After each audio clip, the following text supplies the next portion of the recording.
and welcome to another week of the Abusecartoons Livestream. I think this is working. We got the light thing going a little bit better, but it's a little bit more than I want to deal with right now. But anyhow, we'll move ahead. Hey, K5, how's it going? Oh, thanks for showing up yesterday. Yeah, so the streaming days got swapped between the tabletop channel and the cartooning because Chris is on holiday. And Matt was only available today, or yesterday. It was only available yesterday. Had a dinner appointment already, and dinner plans. Jesus, English now. So yeah, we swapped today. So I'm a day late with the cartoon, and probably very confusing for anybody trying to follow what's going on. But yeah, we'll get it done this week. So yeah, this is a golden week, and it's basically just 3 days now. It used to be, I think, if the Emperor's birthday used to be in there a little bit closer, so it was almost a week. But this year, it's just a Wednesday, Thursday, Friday holiday. And it's a crazy amount of people out walking around. So now that we're past masks and everything, it's too many people. Yeah, there's a lot of when everybody's off at the same time, it's pretty crazy. So we're back to that, which it's good. That's normal, but I just got used to everything being a ghost town for so long. I still can't believe how businesses even stayed open through all of this, because they didn't get, just like in America, they didn't get enough support. Like the banks and everything got support before, and the people scamming that system got more support than actual businesses did. Although a ton of restaurants and things went under. But yeah, now we're getting, it's going to get hot, but at least we don't have to wear masks in this weather. That's the nice thing. I can't believe we did that for 3 years. I mean, there should have been people just collapsing left and right, because wearing a mask when the humidity is so high is really, really rough. I'm sure like people in Florida and places like that had the same experience. Better late than never. Thank you, K5. Oh yeah, and yeah, once more people get on, I'll show you where the state of the badges for Hyphonics. He may have shown them already on stream, but I'll show you that. Yeah, the state of everything. But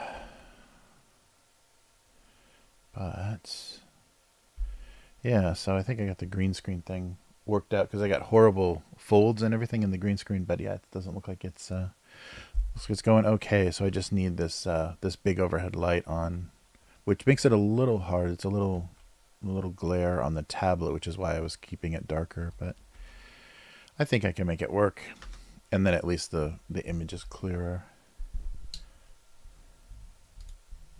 Oh, cool. Yeah. We're up to, I think that we just need a 48 month, and this can be added at any time. So all we have left is 48 months. Kind of coming up with an idea for it. I had a couple ideas, like just a skull, because it's been so long, or like a very old version of John. But I don't think we've settled on anything yet. But it's been really fun.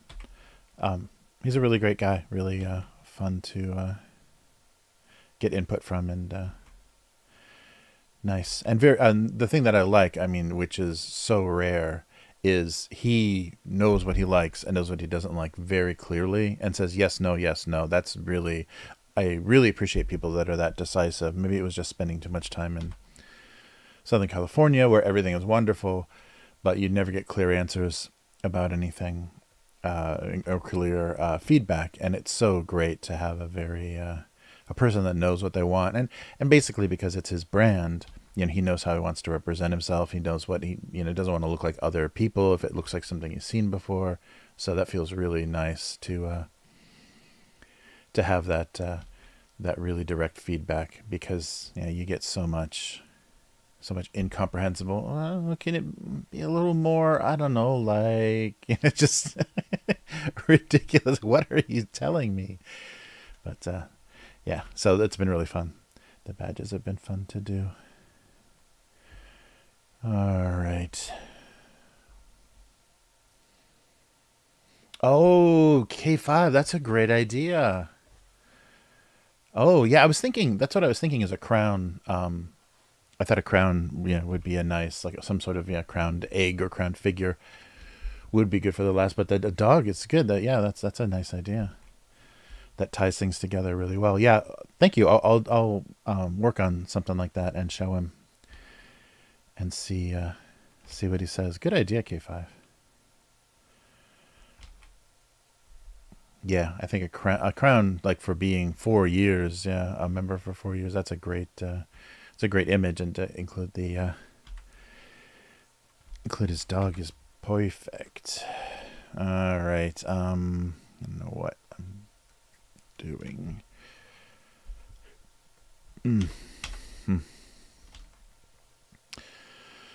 All right. So, oh yeah, what about those boxes that look like houses? Yeah, we have oranges that come in a box that has that peaked roof look, like like the old Happy Meal boxes. Donut boxes are like that sometimes too, aren't they? I'm trying to think of the last thing I've seen that looks like that.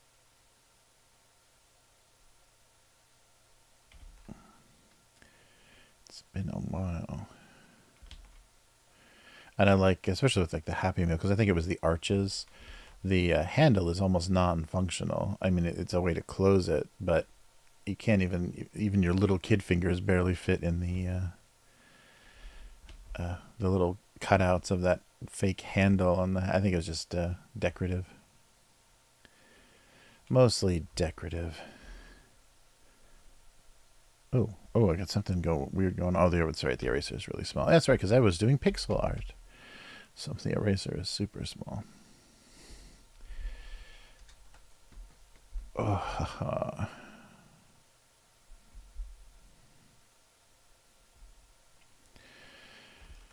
all right. Yeah, so I said in the update, I think it's just like that. Said in the update, it's Children's Day. So that's the final day, final holiday of Golden Week. And it's funny because like these holidays are actually pretty ancient. The respect for the elderly day and Children's Day. These are really old traditions. So they came from I had the page up that I was looking at. Oh, it got closed, didn't it? Yep.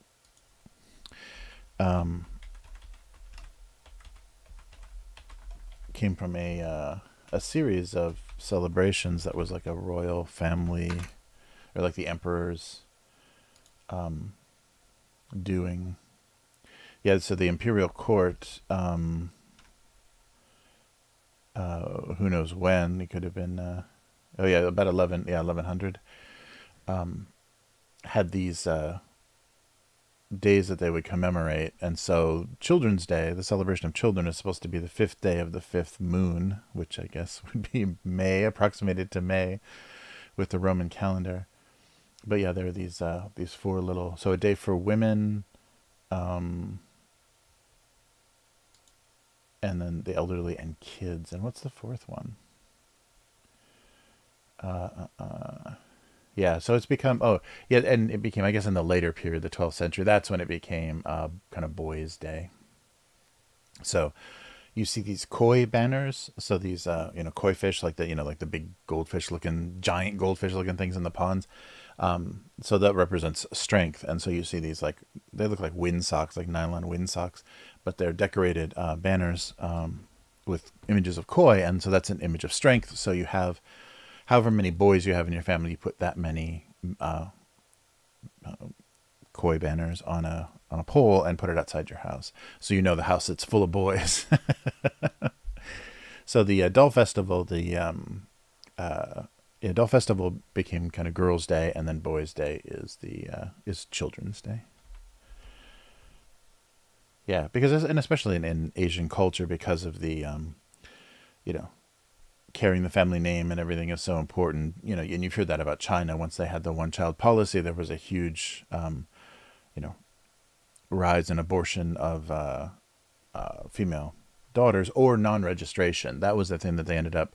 So luckily, the average person isn't so horrible and disgusting. We just probably hear the worst stories. But when they had the one-child policy, they said, that was meaning people were killing girl babies. But it seems like for the most part, they were just hiding them. Because if you had more than one kid, you had to pay this kind of exorbitant tax. And so having more than one kid was way too expensive. So most rural areas and people from the countryside, if they had daughters, and they need, farm families need as many kids as possible. So that was a really bad policy for the, for people that weren't living in an urban area.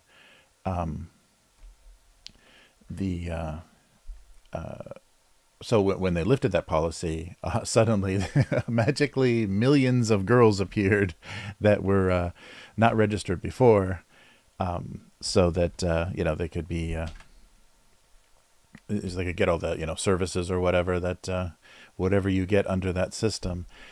And it was just that they hid the fact that they existed, just to avoid the payment, which there's no way they could afford. So luckily, I think hopefully the stories of all the infanticide of girl babies was exaggerated, because most people aren't that cruel just to avoid a tax. Jeez. But if you're only allowed to recognize one kid, you want it to be the boy. So you just wait until you have a boy, and then that's your only child, according to the official records. So kind of a weird, and they said that really, the effects of that policy, I think that started in the 60s, effects of that policy are going to be felt forever, because now they're having that weird problem where there just aren't enough women. So the competition for marriable, good wives in China is very, very low. And so many men are giving up, because the ability to have a house and a family is limited to a very few. And there are there are insanely rich and insanely privileged people there, and they're going to have the pick of the, because everybody, in middle or lower class that have a daughter are going to want them to marry the richest guy possible, who's going to probably be the worst guy possible. But that means everybody else is eliminated. Yeah. I did kind of an Alien Cthulhu thing, so that was nice. Yeah, I just played around and kind of just riffed on ones with him sticking his tongue out, or a weird mustache, or just random stuff. And I did kind of a Cthulhu without wings, and I thought it looked fun. It looked nice on that style. So just kind of random stuff would be fun, and the badges are easy to switch to. So we can update them anytime.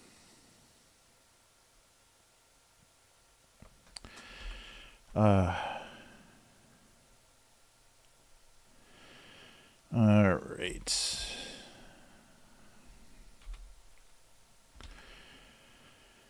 Let's try something a little different. Oh yeah, I didn't do any. Robot might be fun too, but no, I think the crown. I think you're onto something, K5, because we're kind of thinking the same way. I think the highest level having a crown is pretty cool. So I'll try a couple versions of that and see if there's any that he likes.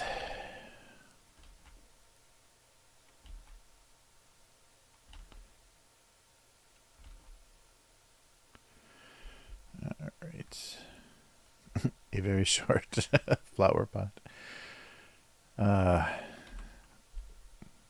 Oh yeah, it looks like that from last week, the self-warming coffee mug totally went over the heads of the older audience in on Go Comics. Very few people. There was just like no response to it, so it's very funny. People are like, I don't know what's going on here. I suspect it. I got to be a little clearer with my references. All right.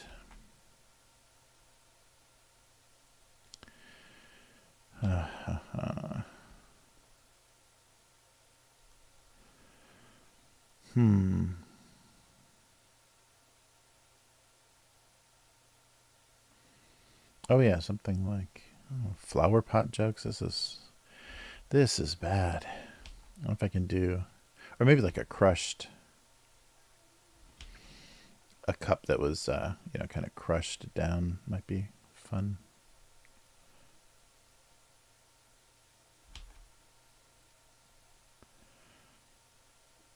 Yeah, because I remember there. I think because of the sustainability, recycling, all that like wonderful stuff we've got going on now. Styrofoam cups have become like a thing of the past. I don't think anybody, maybe like McDonald's still puts coffee. I haven't had a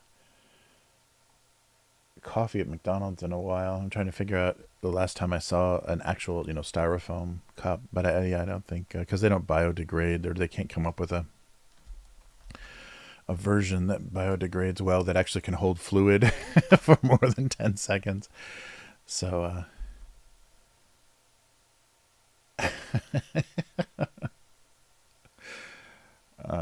yeah, so, but yeah, you used to be able to kind of twist. They would tear very easily, but yeah, you used to be able to kind of if you crushed a styrofoam cup, they had that weird kind of bendy, because they're plastic. Yeah, they had a lot of plastic in them.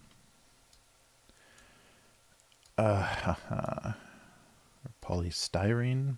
I don't know my plastic chemistry at all.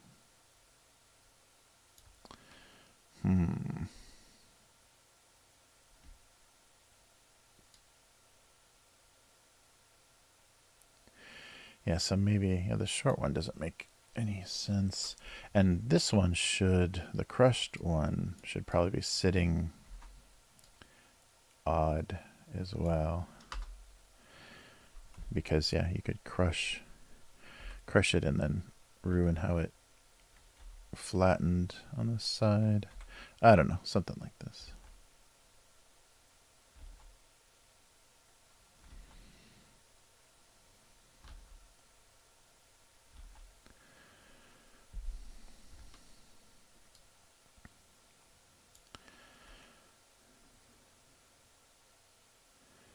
All right. Maybe like a sugar packet. It's been a while since I've drawn my standard sugar, the torn sugar packet.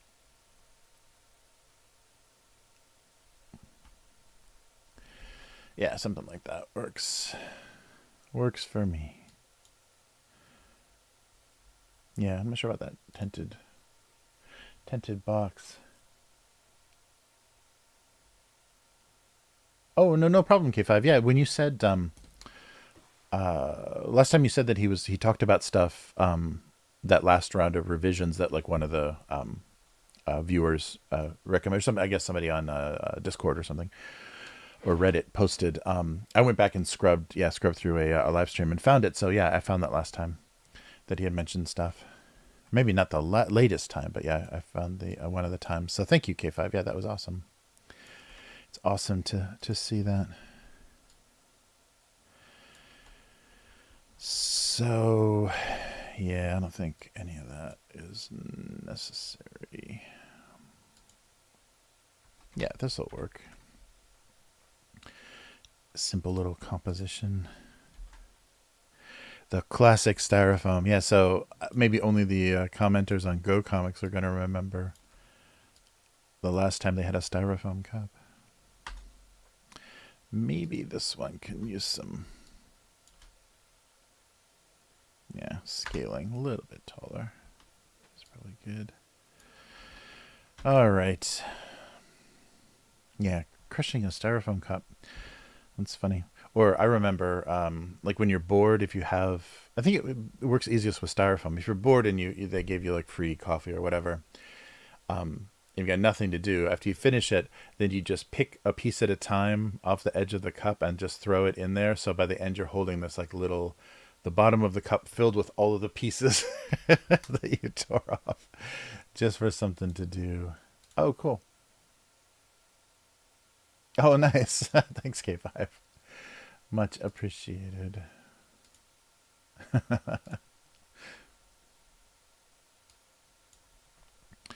Nice. All right. So we'll go with this one for yesterday. And let's work on next Tuesday. All right.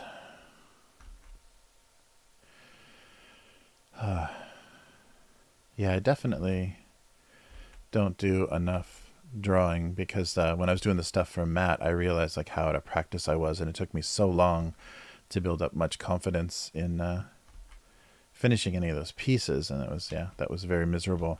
But yeah, it just like only doing this a couple times a week isn't enough. And the thing that's so frustrating is I have even less motivation now to like, to get my you know skill any higher or a little bit more become more capable, because there's no value in that. Like that's losing its value now that we have AI that can just strip huge data sets of every artist that's ever posted something digitally. It's like, yeah, it's just going to get stolen anyhow. So any of your effort is just going to be completely co-opted by a data set for a digital image generator. So it's so fucking discouraging. So I should just license an AI and only put my cartoons in it, like only input this, the data set should only be these drawings, and then just text prompt. So every week we just come up with the prompt. That might be funny to actually try to do. Every week we come up with a prompt for what the day's cartoon is, and then the AI just draws it. That's where we're headed. And then after I'm dead, you guys can just decide the decide the prompt every week, and it goes on. It continues forever. Yeah, I wonder if any of the digital art stuff lets you do custom. I'm sure. Oh, I'm sure it does. That's right, because the guys on Corridor. What was that? That digital effects YouTube channel, Corridor Crew. They did they tried to do an anime. They tried to convert their video into animation, like anime style animation. And so they were able to input a custom data set for that, because they just referenced a bunch of, they just did Google image searches. So yeah, there probably is. I should look and see what that was, because that would be fun to just do for a stream, is just generate. Of course, I'm not going to turn any of that in as my own art, but that would be funny to have something. And especially if it had like an API that you could let it exist on a website. So then you could just go to my website and make your own versions of my cartoons just by inputting. Because I've drawn enough. There's, thousands of examples of that, drawing style. Although it does fluctuate over the years. But it would be pretty funny to, to have a fake version of it. And then I can just stop drawing forever. Ugh. Yeah, that was sad. I ran into some artists that I really like, mostly comic book guys, because that's grueling work. Doing professional comic book art, you're really busting your ass. I had a friend who was a really good illustrator, and he just inked a few issues of The Tick. When I forget what publisher was doing it, but he was like saying it's insanely grueling work. He's really, and maybe he just needed to get faster at it. He needed to like get that 10,000 hours. So he had that professional level where it was like more effortless. But he said just inking a single page, took so long, and it was so grueling, and it was hours and hours of work. And you're not paid particularly well for it, but he really wanted, it was kind of a dream to have, inked a comic page. His work was really good, but he said it was just so punishing to actually get it done that, he just, after that one issue, he gave up. And I've met a lot of, met some, comic artists that they can't wait to become writers. It's like, actually, I just want to write comics because I don't want to draw a fucking car anymore. I never want to have to draw a car again in a comic book. So there were some people that just hated the labor of it, and maybe there's a certain amount of perfectionism and a certain amount of it just not being effortless. Like they don't have a style, or they don't have a sensibility that lets them make small mistakes and lets things just be good enough. They're very perfectionist, so it adds to the time and the stress of doing the work. But that was just so heartbreaking. It's like, I was such a big fan of your comic work, and I don't want to draw anymore. So, and that's that's a big difference. Yeah, that's very funny. But yeah, I think just the labor. And especially when when you're just doing something for somebody else, you're drawing somebody else's characters and stuff. I mean, I never could get the hang of that. Never be able to really produce doing that. I couldn't even. I barely got through like storyboard tests and stuff. Applying for jobs to do other people's drawings, So yeah, because I could. With some practice, I can imitate someone's style like convincingly enough to do storyboards or stuff that wasn't going to be production, or draw like kind of on model, which is like you have a reference sheet of how a character looks and could like keep something looking consistent. But yeah, that's labor. That's just work. You don't feel like you're doing anything creative. It's just that's just work. So yeah, I never got good and fast at it, like professional enough at it that I could just make that my day job. It was always project based and very high effort.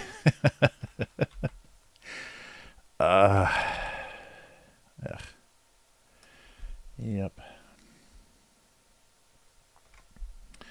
All right, enough of these. I don't think I'm gonna do a something about those little boxes. I can't even think of what else comes in those anymore. Okay. Well, this is finished. Is it keying out? Yeah, it is, kind of. All right, so switching over to tea. But yeah, sorry. Pouring ASMR. Yeah, I don't know. But that might be, like, mentally, that might be good for me to do, because I really I'm having trouble with my hatred for auto-generated digital art. So messing around with it in a playful way with like just my stuff might I might find some peace in that, because it just disgusts me and really makes me really unmotivates me and like de-incentivizes. I don't know what the good term is. It's just very uninspiring. And the most interesting thing, I think I've rambled about this before, but the most interesting thing about the digital art generators, you find out immediately who the complete idiots are. The people that like have opinions about illustration and stuff, and as soon as that stuff comes out, they're like, "This is really good." You immediately know, okay, you are you have no idea what you're talking about. You're a complete if you're that easily fooled and are that easily impressed. And it's also the people that which is the frustrating thing that digital technology has always catered to. The people that can't do anything or won't devote the time to do anything, they will be so easily impressed. Oh, I forgot. Yeah, I just realized this. I've never used it. There's a symmetry tool. I don't know what that's called, but it's a lot in 3D sculpting and stuff. That existed a lot. But you can draw one half of something, and then Photoshop will complete the other half. They'll just auto mirror it for you. I should try that sometime. Although that's going to make my drawing look a little too perfect and weird. But yeah, the people that are just like, I can't, I'm so bad at art, and then they find some, digital art project or program and just, a text prompt or just push a button, and they're like, oh wow, I'm so creative. I love this feeling. Like, fuck off.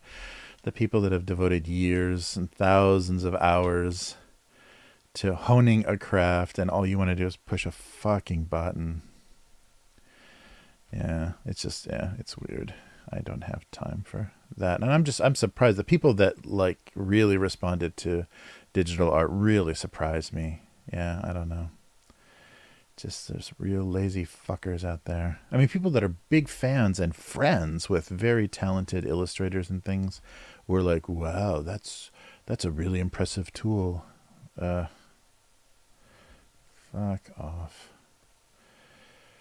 All right, no boxes. No. Hey, Yum, how's it going? I have an idea now. Now Yum is here. Maybe I'll wait a little bit until but I had an idea. So I tried sliding into Yum's DMs because there was an Ari Aster video that we were just talking about Ari Aster, and then I saw this Criterion video. And I thought, oh, this is so cool. And he's like, you could see his like knowledge of film. I love film lovers that are directors, and so I went to I DM'd on Twitter. I DM'd Yum what I thought was going to be the link to that Criterion video, and I just put some really weird kind of spammy kind of thing like, oh, this is good, or check this out, or whatever, like those things that like spam bots send you. And then I didn't put a link, and it just sent this like weird random spam message. So a very boomer style in the DMs there. You can tell I don't slide into anyone's DMs. But I wanted Yum to see that because we were just talking. She was going to go see his latest movie, and we are just talking about him, and that was cool to hear his favorite. So it's that series that Criterion does where they put a director in their kind of archive, so everything that they've released on Blu-ray, and just let them pick like their 5 favorite films or whatever. And so that they go through and talk about like the films that inspired them, and what's so amazing about this. And I like that there are so many times that a director who is struggling, like making their own films, will choose a film and say, this is the perfect film, or this is like the almost perfect film, or this is a perfect example of this style. And it's amazing like how many of those there are out there, and how many I haven't seen. Yeah. Cool. Yes. That was but that's a really cool series. I've seen a couple of really good episodes of that, and it's really interesting how broad most directors' knowledge of movies are. Like they know European, Middle Eastern, Asian films, African films. Like they have a huge breadth of knowledge of directors in all languages, all cultures, and different eras and stuff too. That's so cool to see, because how many hacks there must be out there. But all right, so here's my idea. So when I sent that to Yum, I was thinking, because of just watching that video, this made me think. So I have a Criterion Channel subscription, and it's not region blocked. So I was, you need to pay for it in the U.S., but you don't have to be in the U.S. to view it. So they don't block you from wherever you're coming from. And we've got kind of an international group here on this stream. So I was thinking, what about a secret movie club? So to set up a Discord, probably Discord would be the easiest way to do it. Set up a Discord server and do just a shared screen. And if that doesn't work, just do a shared password. And use that account to like maybe once a month. I can't imagine it would be it'd probably be pretty difficult to organize it more than like once a month, but once a month, like just go into this little Discord, this little private Discord, and just sit and watch a movie together. Just like kind of choose something kind of rare and unique, and also like monthly Criterion like themes stuff, depending on like kind of what month it is, or seasonal kind of stuff, and just watch a movie together. And so that would give us and then we can just hang out watching a movie, so we're all seeing the same thing, and then just have some chance to talk about it. And of course in the Discord we can just comment on things, but something like that would be really fun. And just make it a kind of like members only, recommended people only, so we don't get anybody blowing up the except for the fact that I'm talking about it on a live stream, that would blow up the situation, so that we would screw up the account. But I thought that would be really fun, just to have a movie hang, just like a private movie hang, and watch stuff together. I was trying to do that with my daughter. We were going to watch stuff on Japanese Netflix over Discord, but she got moving around so much after university that we never settled on that. Yeah. So it would just be a fun, like another excuse to just hang out, and then we could all, focus on something, and we can choose. It might be difficult stuff, depending on kind of what the group consensus is. Like stuff with subtitles might not be, might not be preferable, or whatever. But there's such a huge range, and Criterion goes pretty contemporary too. Some very recent films are on their channel. And we don't even have to. If it's a movie everyone's seen, the cool thing about Criterion is all of their bonus features are on there too. So all the content that would be on a Blu-ray or a DVD that they release, all of that content is on their streaming service. So we could watch a movie, but with the commentary on, and just like talk over, like, and just talk over a commentary, just hang out and voice chat over a commentary. It'd just be a fun hang. I just thought that would be a really, because I thought that was fun. I like talking about movies when I was doing we would do a movie every once in a while on the stream. I really liked talking about movies with you guys, but I realized I was talking at you.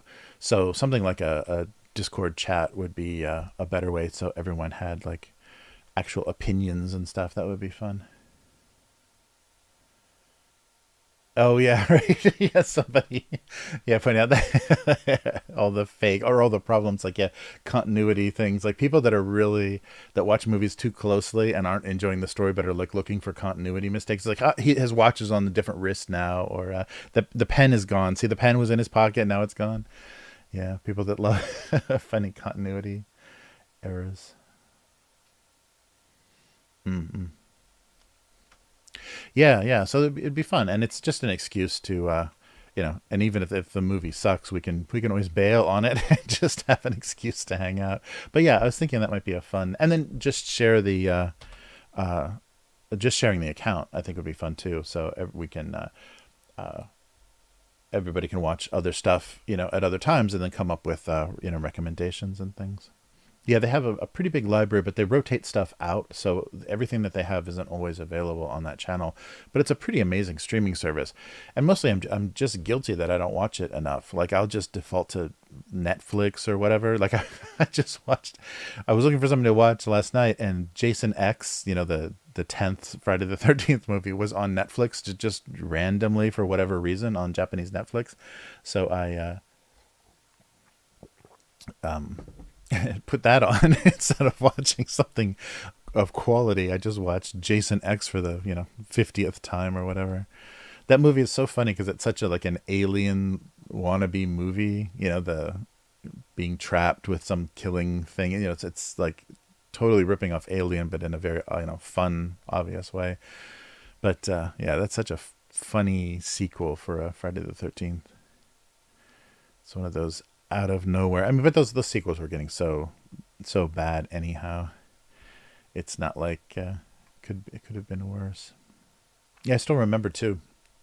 In the 80s, my best friend was always saying, after the first two, I think, were out, it's like, they're going to make 13 of these. They've already said they're going to make 13 Friday the 13th.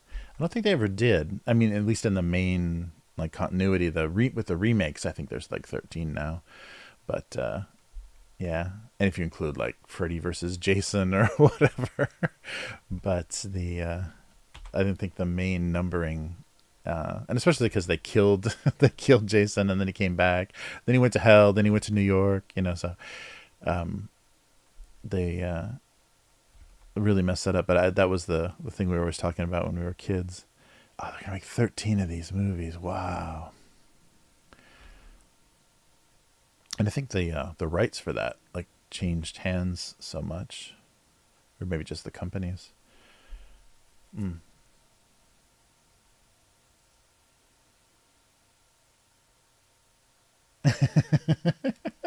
Yes.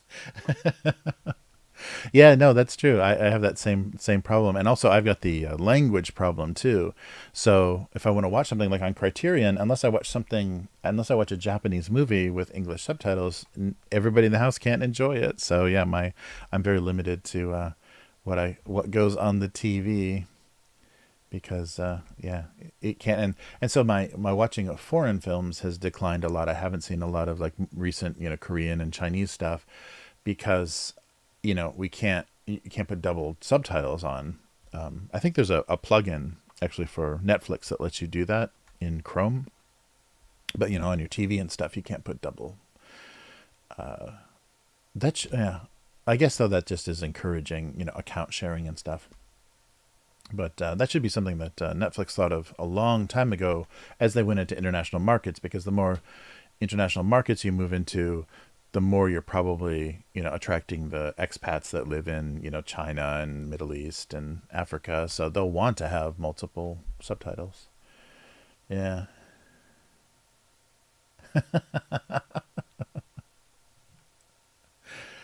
Yeah, so we should find some fun stuff to watch, or stuff we've never watched, or stuff we haven't seen in a while. Because it was fun. I watched a lot of stuff that maybe I wouldn't have if it wasn't for the live stream. So like the Lighthouse and what was the Nicolas Cage revenge movie, Mandy. Yeah, there's some really good stuff that I watched because of you guys, because I had to do it for the live stream.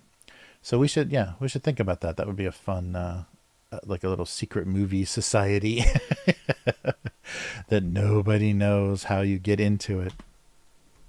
But yeah, just do a private Discord and see. I'm not sure. I think they've changed. Things have gotten weird. Discord is like watching you and reading all your messages and stuff now because of all the horrible things people are trying to do on their Discord servers. So I'm not sure what the status is of sharing. I think and I think it's kind of changed because they realized people were doing that. People were streaming stuff and watching it together on Discord. Yeah, yeah. So yeah, we should. And there's so much good A24 stuff that I want to see too. I wish they had a. They don't have a streaming service. I wish they had their own streaming thing or something. That would be so good. But there's a lot of movies that they've released. The guys that are doing the Ari Aster films, a lot of stuff that's come out from them that I wanted to see. But yeah, without an art house theater, like there literally is. I mean, some of the chains occasionally will show some of the smaller, like the Whale was playing in Japan, and but that's probably only because of the Oscar attention. But a lot of A24 stuff never comes to the theater here, so my only choice is streaming, and a lot of the times it's just pay-per-view on Amazon or something. Yeah, I'm sure I don't have an Apple. I don't have a recent a recent Apple device, an Apple device from this decade. So I don't have any reason to subscribe to the Apple streaming, but they probably have some decent indie stuff too. Hmm. Yeah, yeah. Oh, that's right. Yeah, there's some really good stuff out there that would be fun to watch as a group and just be confused, confused and shocked.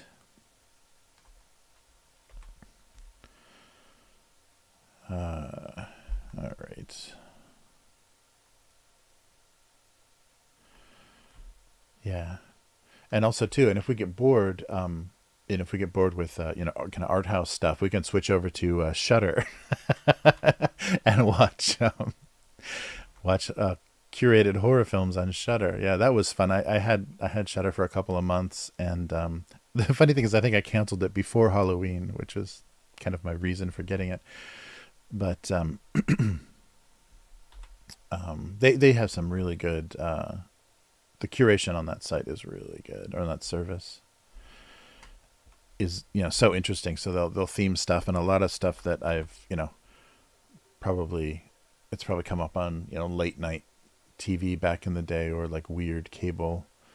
They have a lot of obscure stuff, and especially a lot of British horror films and stuff that I never saw. There's so many, like the Hammer horror, like all of their Dracula and Frankenstein stuff that I've never seen. I mean, it's very British. So if you can tolerate that, then but yeah, there's a lot of that stuff I've never seen. So I haven't seen a lot of like Christopher Lee's like best performances and stuff. Hey Xander, how's it going? Yeah, so let me get that together, and then I'll just use my Twitter, and then just direct message me on Twitter, and I can send you the invite for Discord and the login if you just want to log in yourself. That'd be fun.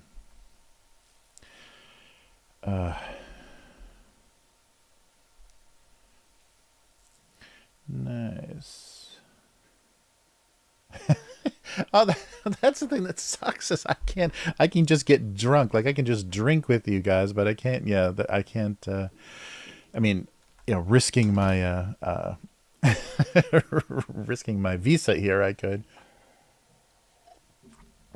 but I'd have to get hooked up with some pretty shady guys to actually be stoned online in Japan. Man, that's a big.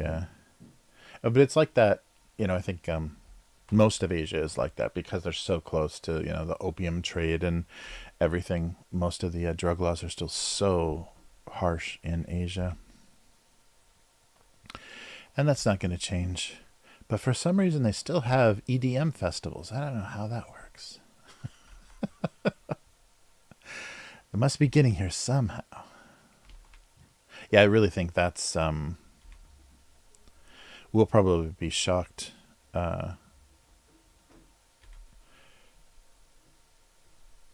if there ever is a big crackdown here. How many people living in Tokyo, like that's their main source of income, is just drug mule for Korea or whatever. Yeah, just like hopping around Asian countries with their suitcases lined.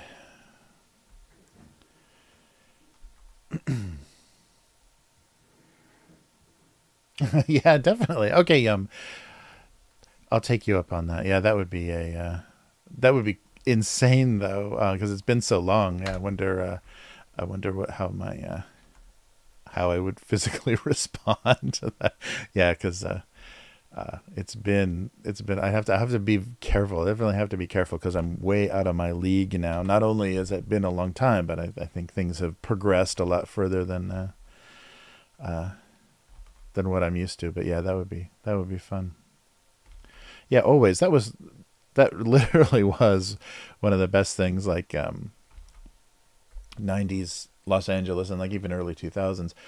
Any movie anywhere was always playing somewhere. Like when I first moved to Los Angeles, there were so many so many revival houses and so many like mall cineplexes that had like additional, like had empty screens, and they would just throw stuff in there.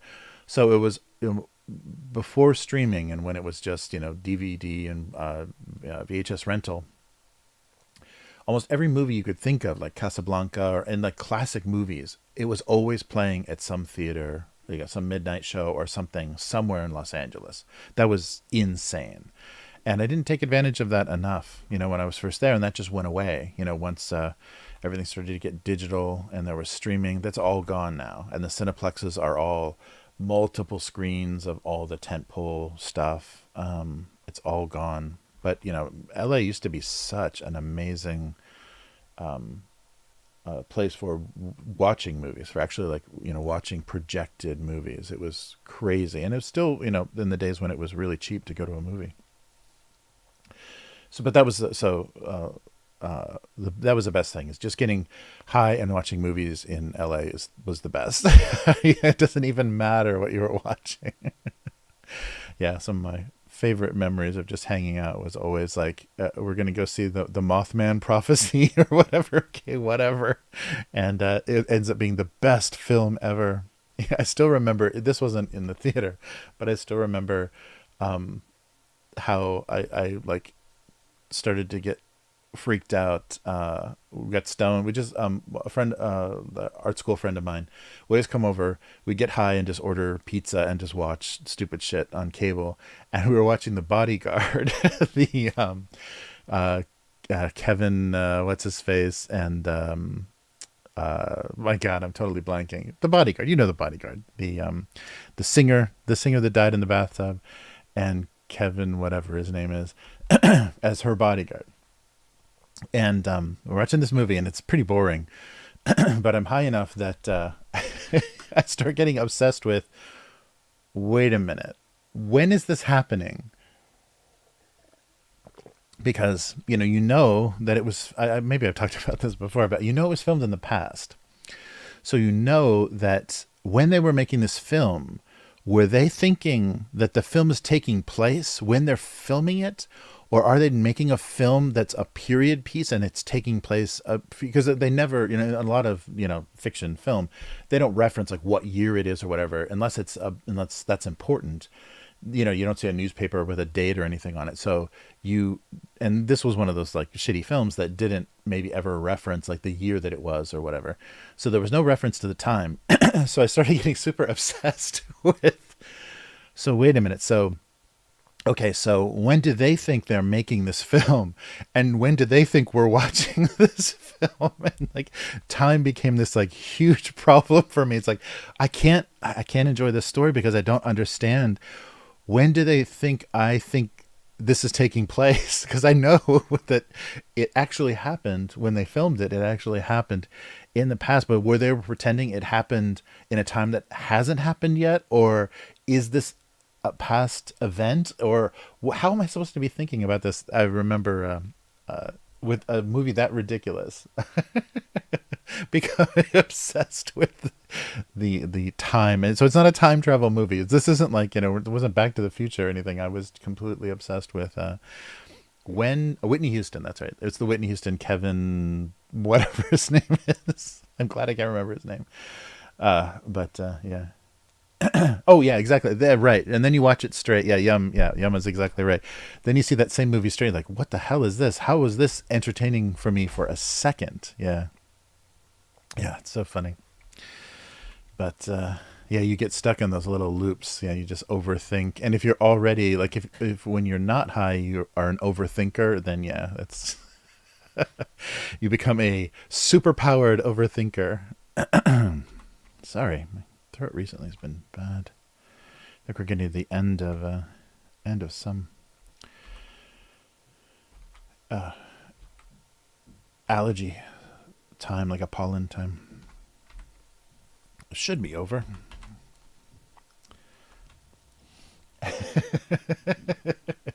The distant future of 2009. Yeah, exactly.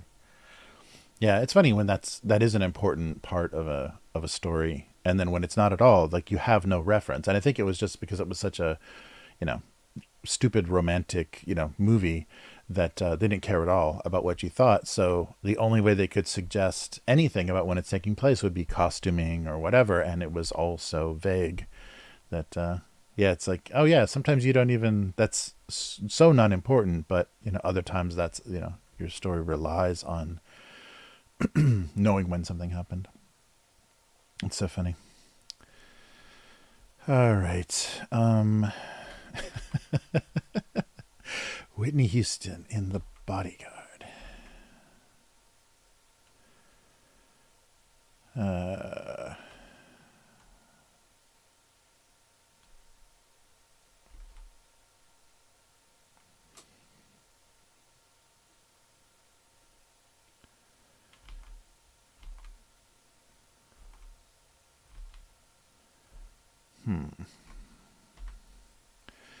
Yeah, like a little booklet or a manual for something that you wouldn't think would need a manual. Maybe like a blender or something. Oh yeah, that was a funny thing. They made a reference in Jason X, so it was like 2455 or something, the year that movie took place, and they made a stupid reference. So nobody knew what was on Jason's face. So he was like, spoilers, they discover the cryogenically frozen Jason Voorhees, and he's got his hockey mask on, and people don't recognize what it is. And then somebody says, "Oh, wait a minute, that's a hockey mask." It was like, facial protection for a sport that was banned in the year 2024. So next year, according to Jason X, they will have to ban hockey for being too ultra violent. So funny. So the stupid throwaway lines, and it's so stupid that all the 80s stuff that was like referencing the future, we're like passing those dates. Like we're past the year that Blade Runner existed. We're past the year that Akira, Tokyo was destroyed in Akira. We're past the all of the dates of in the far future. It's all past now. So let's stop remaking stuff then. Yeah, but nobody could imagine. It's like that Mr. Show. Mr. Show sketch with the gangsters. They're like, there's no number bigger than 36. 36 is the biggest number. No, what about 37? Oh! And they just go on and on like that. That's the biggest number.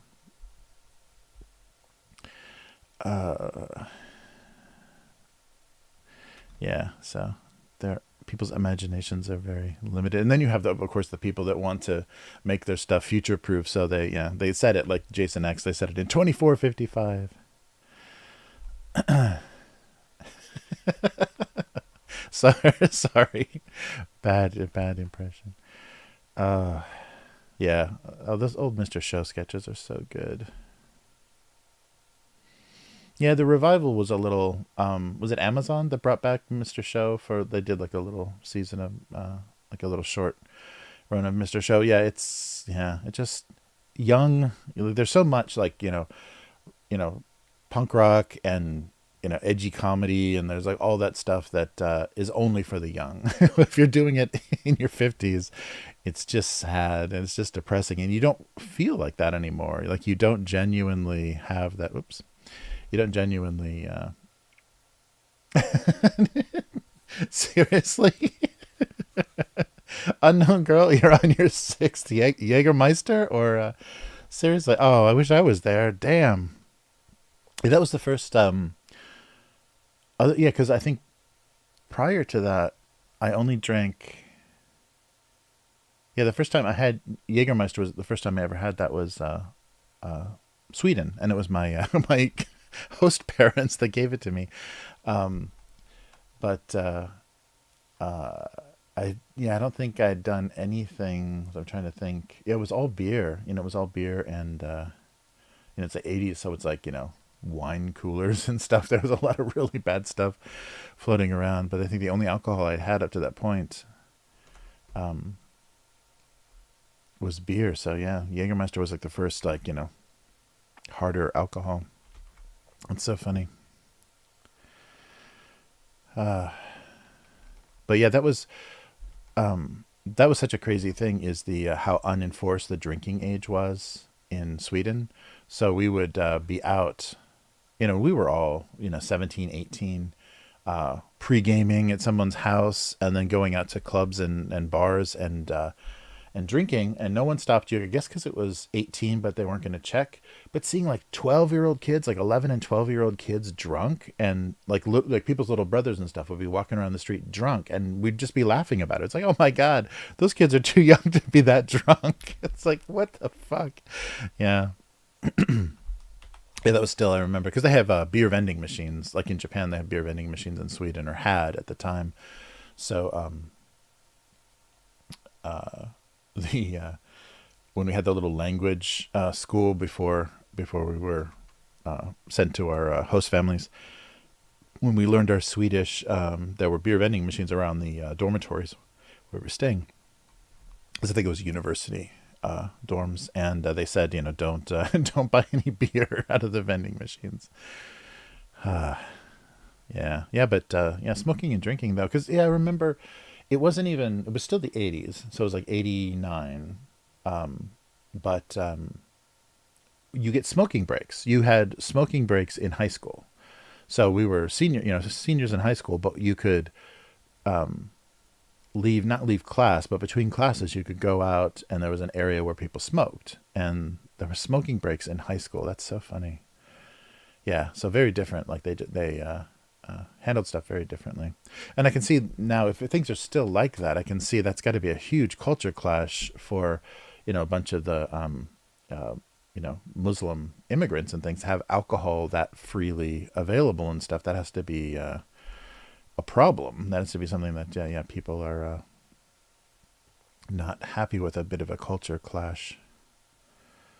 So yeah, I don't know, but I remember that being so shocking. And you could still smoke on airplanes in international flights back in '89, before most of you were born, I'm sure. Jesus.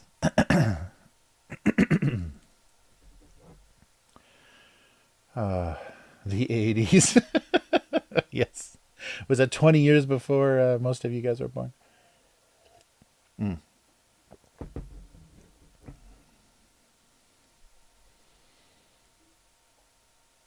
Wow, nice. Unknown girl getting ID'd, getting carded. Very cool.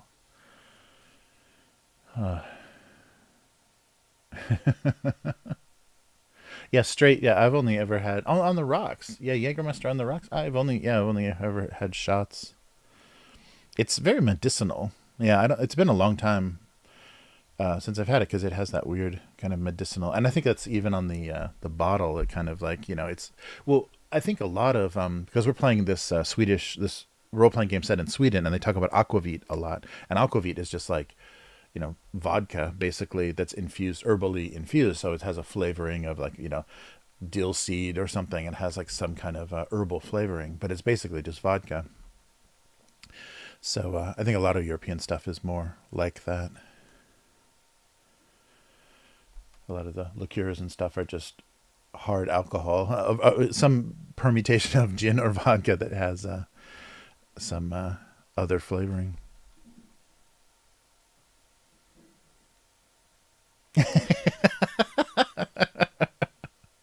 That's nice.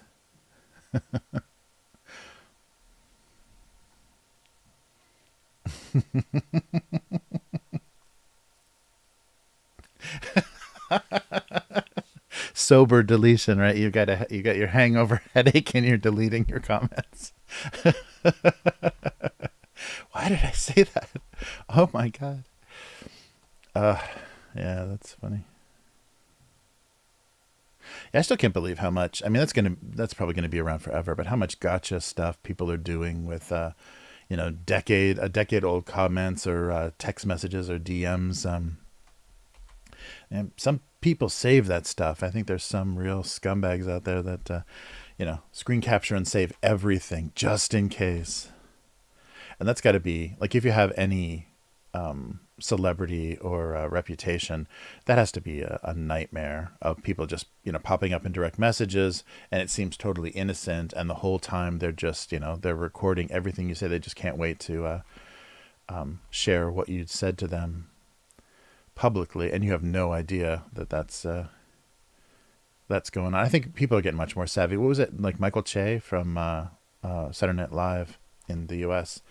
Was getting a lot of girls trying to bait him into, hitting on them or whatever, just so they could post the DMs online.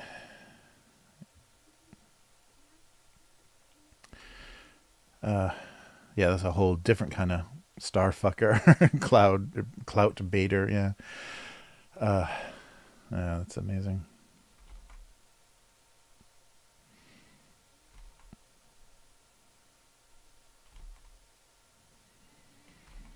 Yeah, that has to be the most disappointing thing for like celebrities of the past decade or so.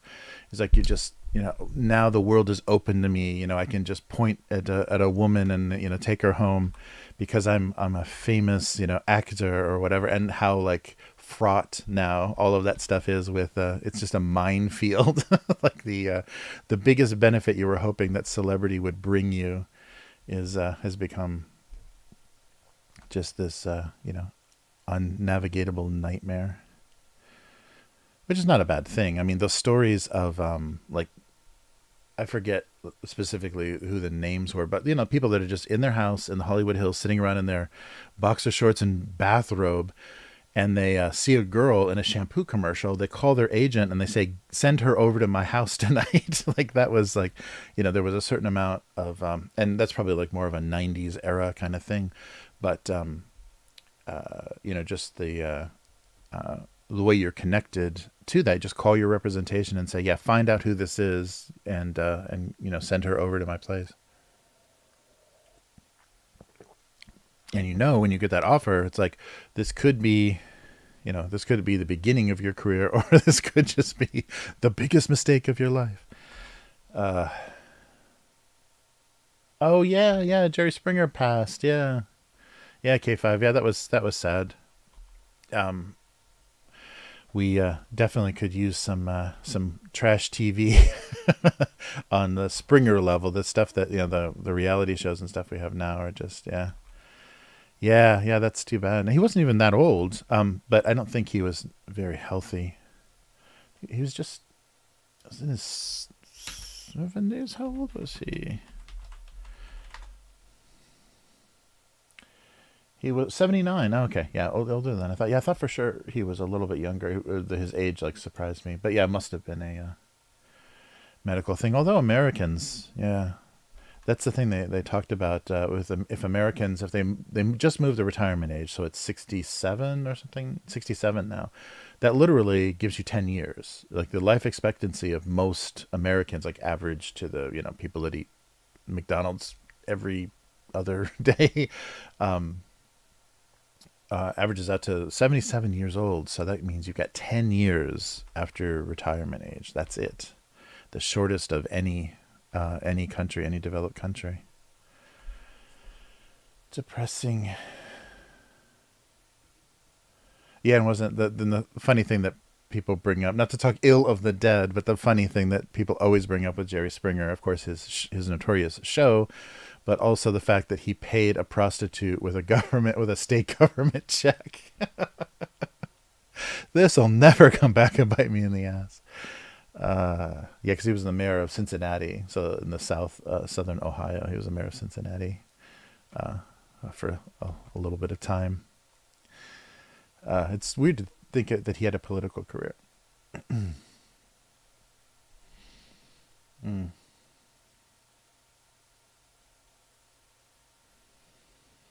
Yeah, I wonder. Well, I guess there's still Dr. Phil kind of is picked up a little bit. Different style, but has picked up a little bit with because that's how Bad Baby broke, and there's a lot of people that are getting famous. So, and maybe it's even easier now too, because people put themselves out. People that are all messed up and doing ridiculous things put themselves out there on TikTok now. So it must be really easy for those producers and I don't know. I guess it's a producer, yeah, that finds all of the guests, the booker. Well, booker, I don't know, but the people that do the guests for those shows, it must be easy that you can just sit on TikTok. Once they get in the garbage people algorithm, you can sure find an endless supply of guests.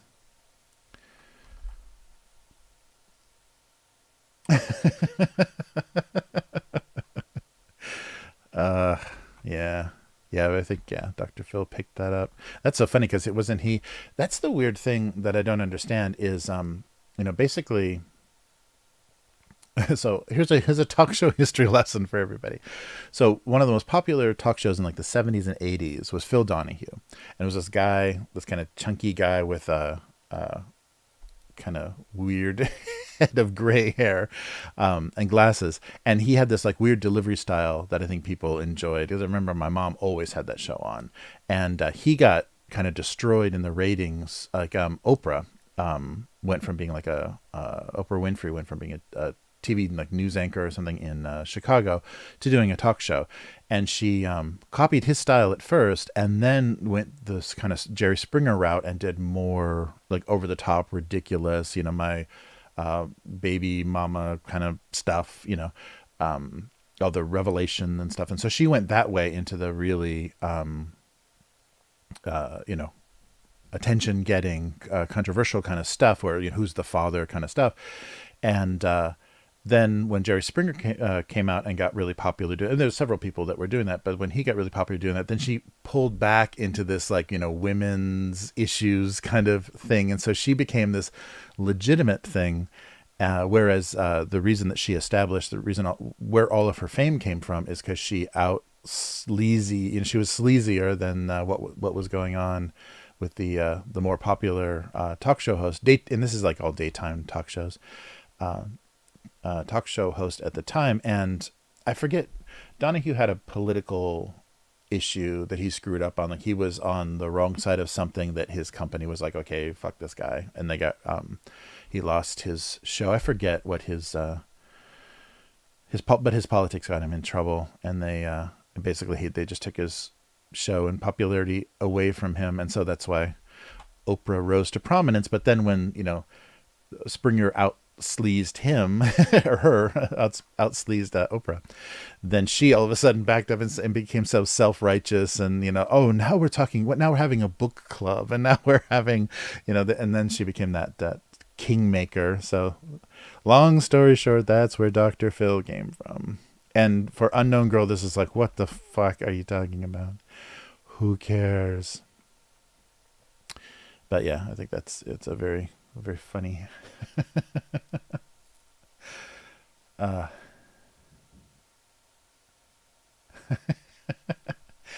Nice ranch sunflower seeds. Oh.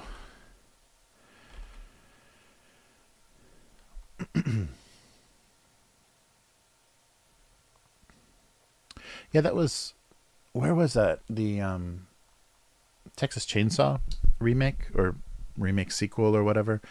There's a scene where Leatherface is in this field of sunflowers, and I was like, oh wow, I wonder where they grow sunflowers. It was like Romania or something. It was something very funny. It was like Eastern Europe, and someplace that I was like, oh wow, I didn't expect that to be like a sunflower capital of the world. But yeah, they just had that available, so they came up with that shot just because they were filming there.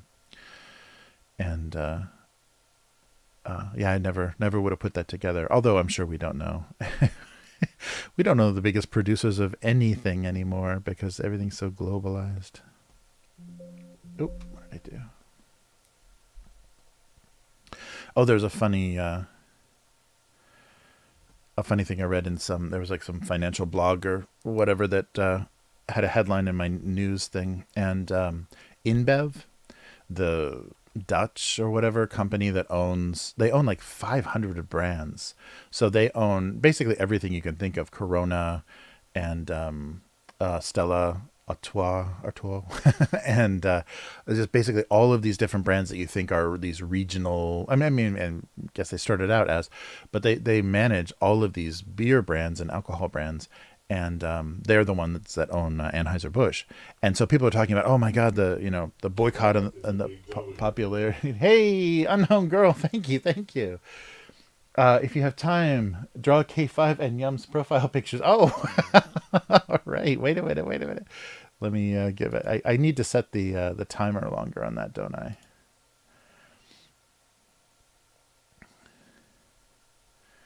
Nice. Come on.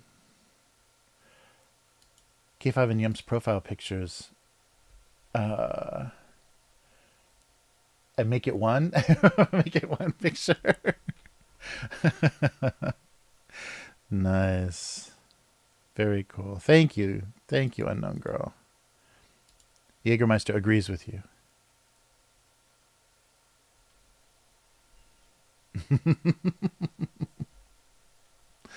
Nice. But yeah, well, oh yeah. So the everyone's talking about the boycotting of Bud Light and everything having this huge effect, and it affected the stock of Anheuser-Busch. But InBev basically said, "We're so big, we didn't even notice. Like we actually had a huge in that quarter, a huge bump in profits. So we were up billions of dollars. We have no idea. So it shows you how like disconnected like these parent companies of all of these brands. It doesn't matter what any of these people do, and people on social media scurrying around to defend something or boycott something means nothing, because the companies that manage these things can just make them go away or throw more money at them at any time, and it doesn't matter. It's so funny.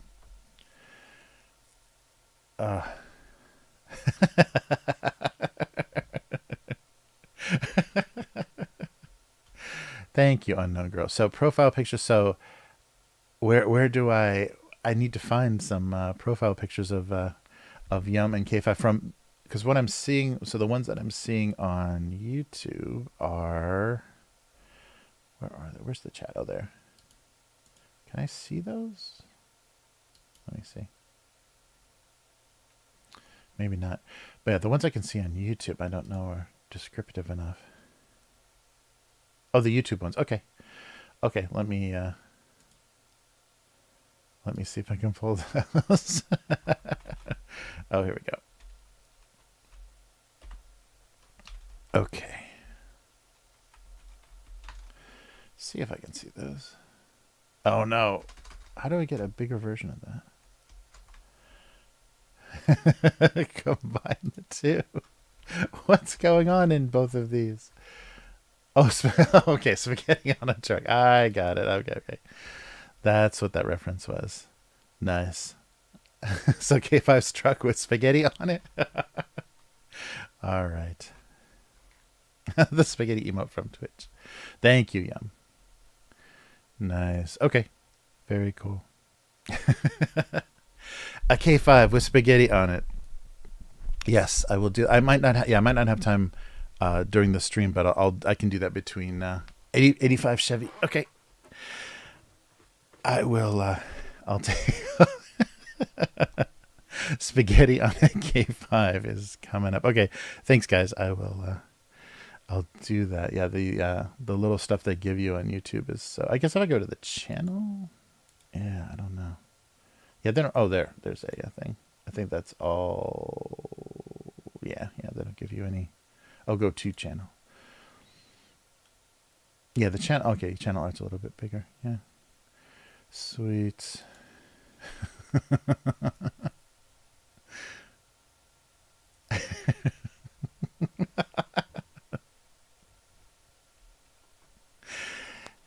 Yes. A man of many complexities.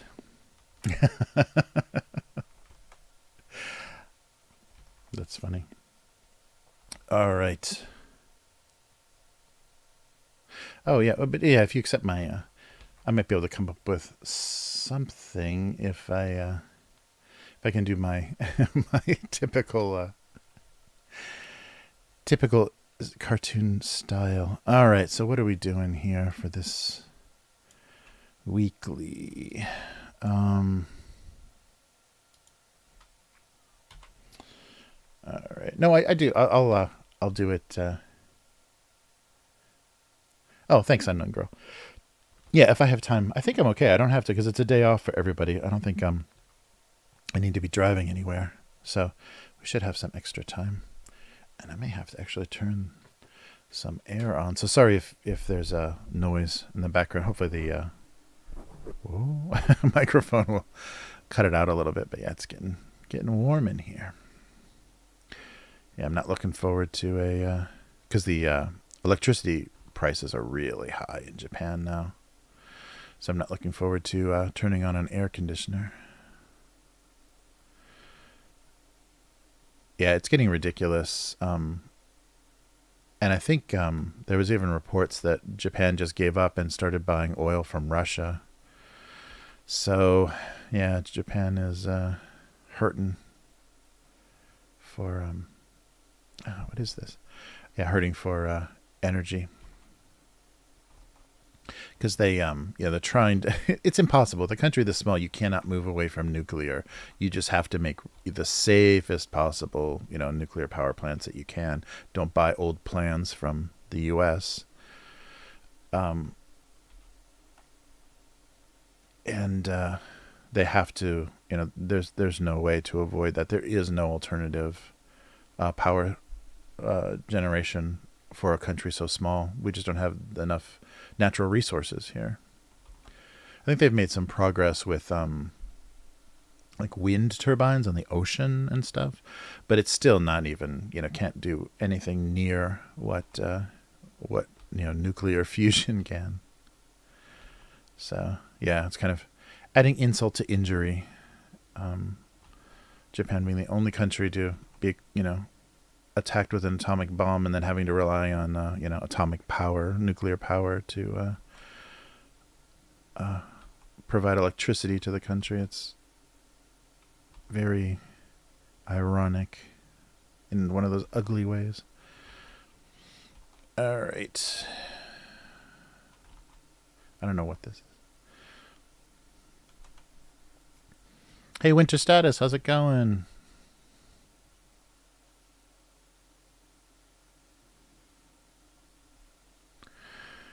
Nice.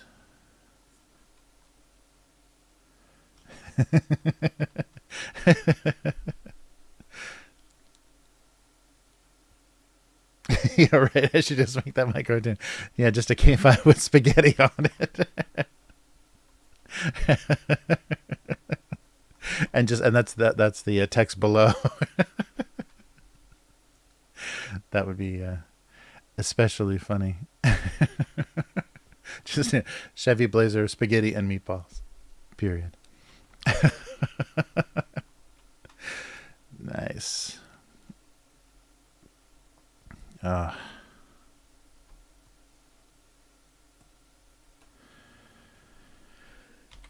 right. Well, I'm warmed up enough. I can stop drawing boxes, but I don't know what. Don't have any other ideas so far.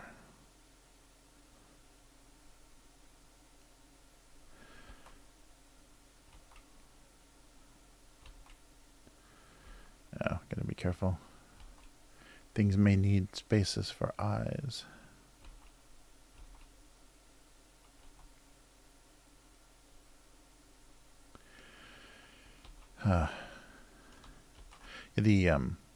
Maybe they're good everywhere, but the erasable ink pens in Japan are insanely good. They keep like improving the quality of them, so the ink quality is just like regular permanent ink, but you can erase it, and it's a friction based thing, so you don't need. It's not like the rubber. You don't create any of those little like weird eraser crumbs. The erasers on the back of the pens are just to create friction, and the heat from the friction erases the ink. But the thing is, though, that means that literally if you put a notebook down on a hot surface or leave it in the sun, sunny back window of a car, the ink could actually fade. So they haven't perfected the permanence of that technology, but God, the way that those work. So it's really nice for record sheets or anything where you're taking notes that you need to actually make changes. You can write in pen and then make a lot of corrections very easily. That's amazing. But yeah, if it's something that you need to have a permanent record of, it's a little dangerous because it's heat based. It'll disappear with the wrong application of heat. All right. Yeah, maybe no. It doesn't need to be thicker. All right. Am I really going to do office stuff? Yeah, this does look like desk stuff, doesn't it?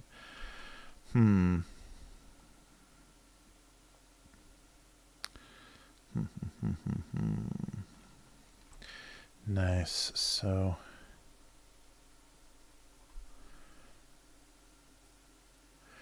yeah, so that could be a speakerphone or a clock radio.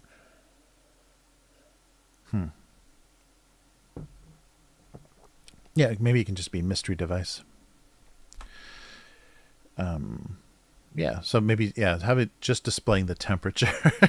So it looked like something very useful. And so what else can it be? A stapler. One more thing on a desk to kind of bring this all home. Well, actually, let me do a paper clip. It's not going to have eyes, but it'll give us context.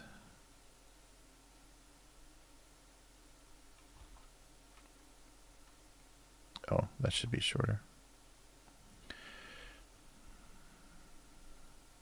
That doesn't. God damn. Wait a minute. I know how to draw a paperclip, don't I? It's got two. Yeah, you've got to go this way. Yeah, like that.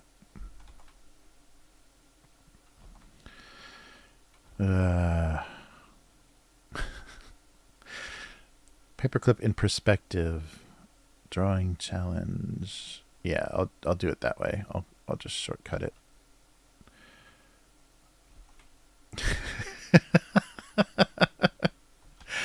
I'm going to be caught in this endless limbo of not quite ever drawing a paperclip.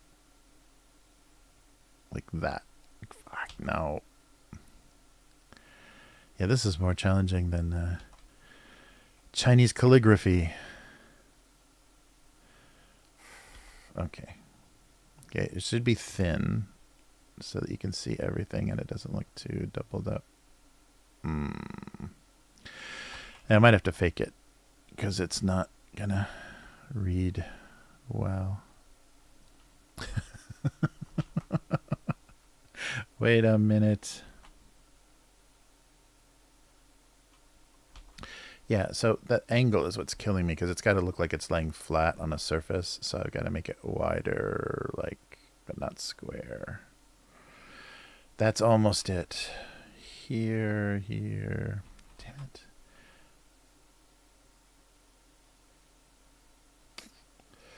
it. Boy, I without any hesitation remember doodling. I think I did them like way out of perspective though. That's why they worked last time. All right, so something that yeah, I think I'm just going to have to go with this one. No. So funny. One more.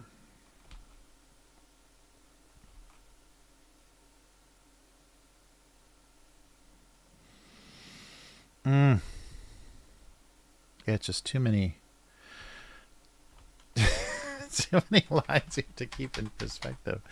Oh, this is terrible. All right, wait. It's like somebody trying to play something on the guitar. Wait. No, I can do it. Okay, that's gonna have to do it. It's a little lumpy here. Wait a minute. Yeah, I want to draw it in one line, but that's never gonna happen. I guess it's too thick anyhow. And the size that it's going to be, it's not going to even read. Okay, no paper clips. What else? Like a post-it? Yeah, post-it notes. I don't want to do a stapler. So something that can be sitting on the other side. Whoa. Other side of these two. To be judging whatever this thing is. Let me double check. Are we still good? Yay, no dropped frames. Yeah, that was weird when I was trying to download something when OBS was running and it just killed the stream. All right, what else? On a desk stapler, executive decision maker. So just a brick of Post-it notes. Now I'm not going to be able to draw a square. Yeah, that's not wide enough.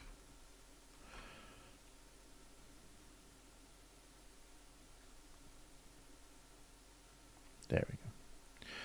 More tofu-like.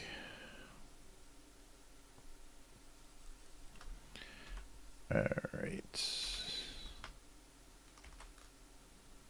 Yeah, that I think a yellow block of Post-it notes would read better.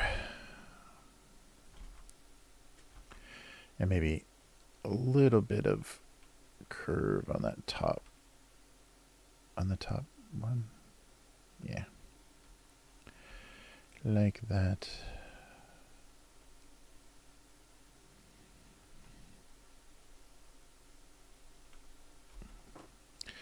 Huh.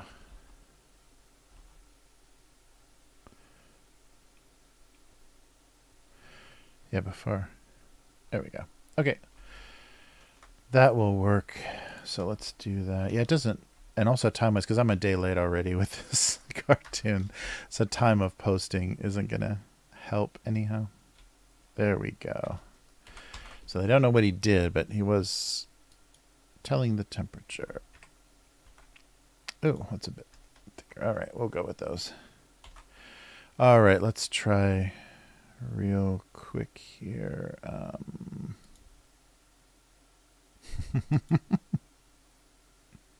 Oh, there it goes.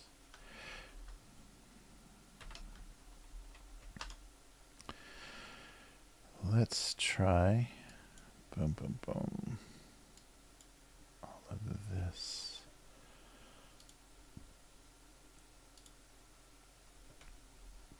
So this is going to be a bit cartoony. I want to do kind of the, yeah, like an exact. Whoops. Can I pick a layer? There we go. A bit exaggerated style. What? But before everybody gets tired and logs off, I'll give this a shot. So thank you for the donation. Yum. Oh yeah, I'm gonna kind of force that. So this is gonna be very silly in scale.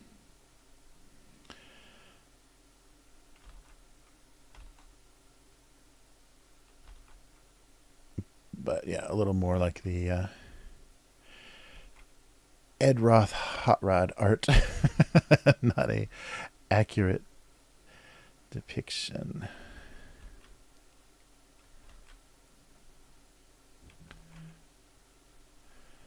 Let's see here. And we'll put a big mirror on it. And then I'm going to have to figure out how to draw spaghetti. That's going to be the hardest part.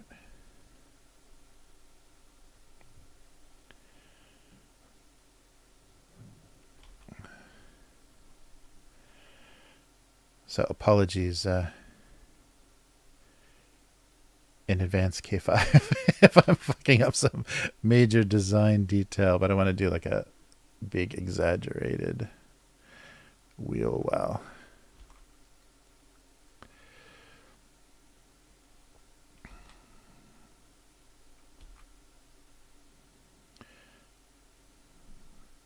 There we go.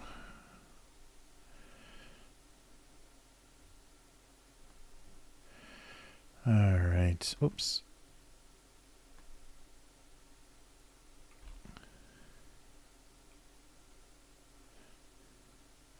Cool. So headlamp and headlamp. And lamp and grill. It should, maybe I should have gone even bigger. And now I've got to figure out how to put spaghetti, how to get spaghetti in this. Yeah, maybe even bigger would be funnier.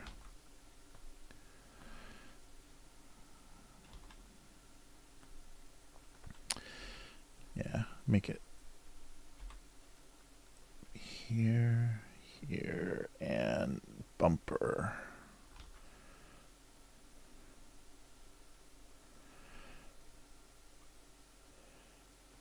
Oh yeah, I like that. Wait a minute here. Let's see if I can. Oops. Do a little Photoshop cheating on this. Yeah, I want the. I like in that wide angle lens picture on the profile that you can't see the edge of the come on, what's going on here? There we go. You can see the edge of the hood.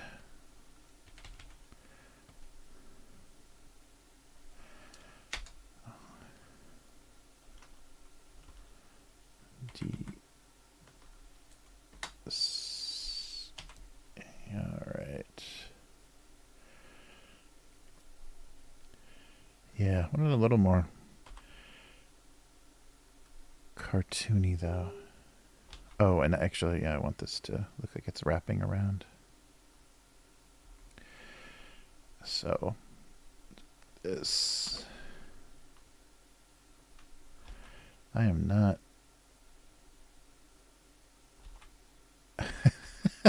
good at under pressure drawing. All right, and the lamps like actually coming out, bulging a bit might be more fun instead of being set in,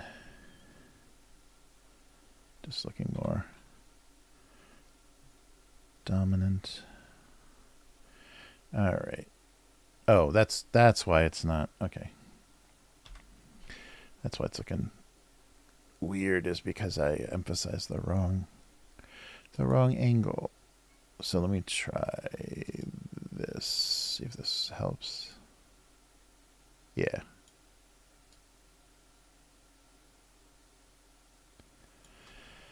Let's do that. And then this is to be shorter. Not that short. Okay, wait a minute here. I think I can make this work. And then I'm going to like thicken everything up so it has more of a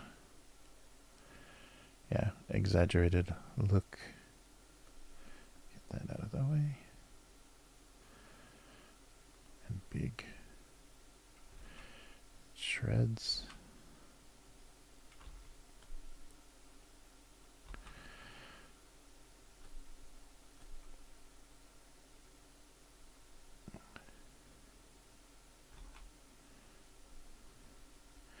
Yeah, not square enough, is it?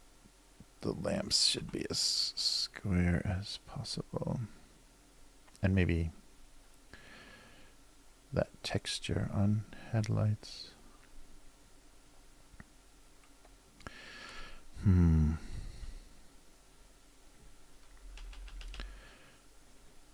Yeah, I thought for sure I could get that shape down, but I didn't. Oh, I didn't do it at all. There we go. But having the grill kind of eclipse the hood looks awesome in that photo.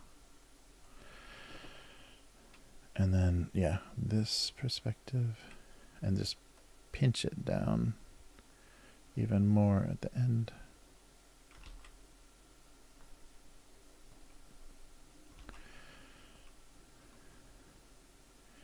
And do the back tire as small as possible. All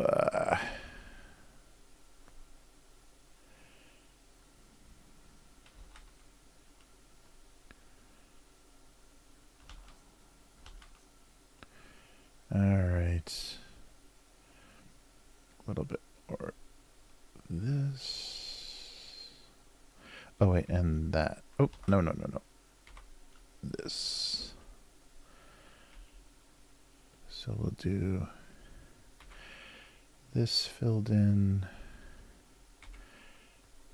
Come on, I'm not closing my shapes very well.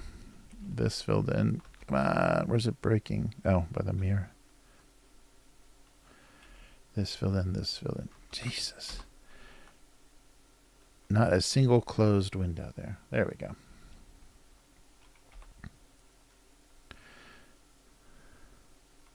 And yeah, rear bumper.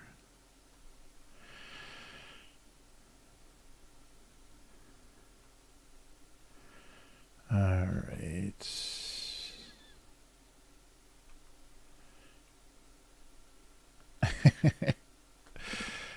All right, and spaghetti.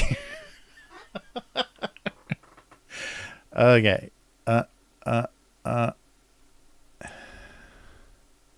Where is he going with this? Oh no. It may read more like yarn, but I'm going for spaghetti.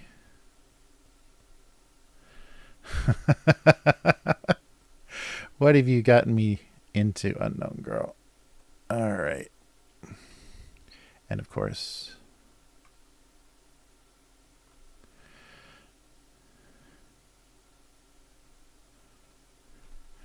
so let me double check the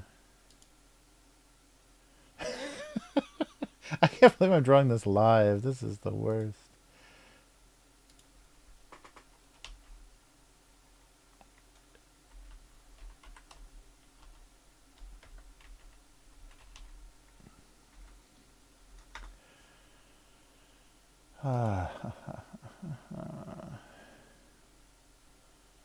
Oh, wait a minute. So it's the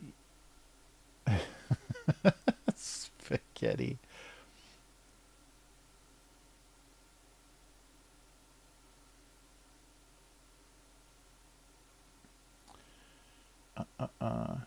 Oh, wait.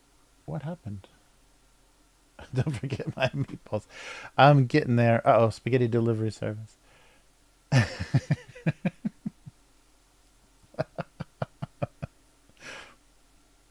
Oh, hey, dude. Sorry, yeah, my messages didn't update. That was weird. Sorry. I thought there was silence going on while I was drawing.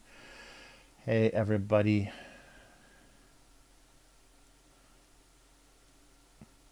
Yeah, we got to do a Discord.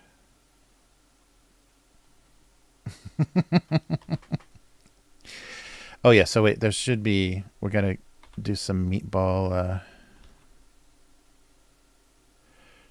Got to work them into the composition a little bit more here. And, of course, there's a meatball that... Oh, you go this way. Didn't stay on.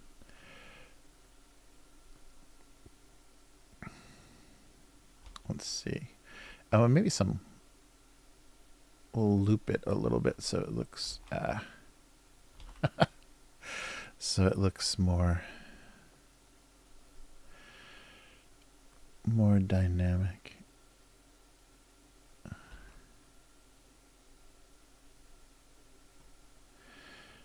All right. So let me double check the... Oh, yeah, wait. Yeah, that was weird. I was totally not getting a...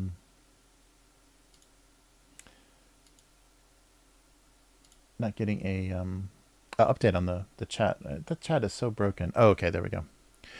You got some pretty big meatballs, and maybe one more. Yeah, looping strand, just to keep it nice and dynamic. All right.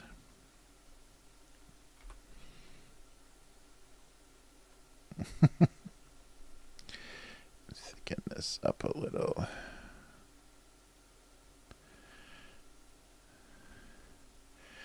All right. I hope it reads less yarn, more spaghetti. All right. Let me take a quick look at the chat. Yes, new spaghetti delivery service. Sure, yeah. I will do that. I can send this, yeah, or I'll post it. I'll do a Dropbox link so you guys can download it. I just want to get the like profile nice and chunky so that it reads, yeah, so even when it's smaller, it reads big. All right, actually, I'm going to chunk that up a lot more, don't I?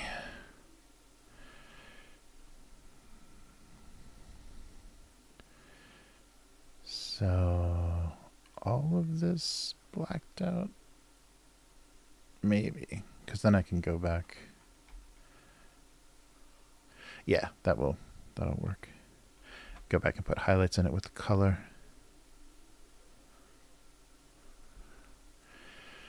All right.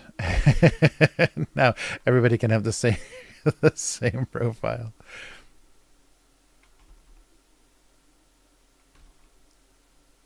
All right, is there any place that needs another meatball?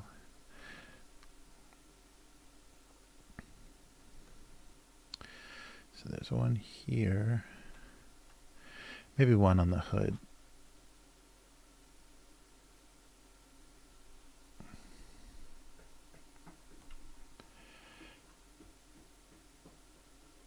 And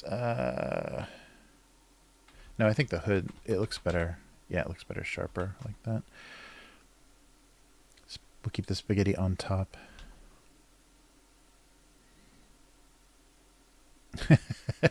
It does look like a spaghetti delivery vehicle now. DoorDash specializing in only pasta.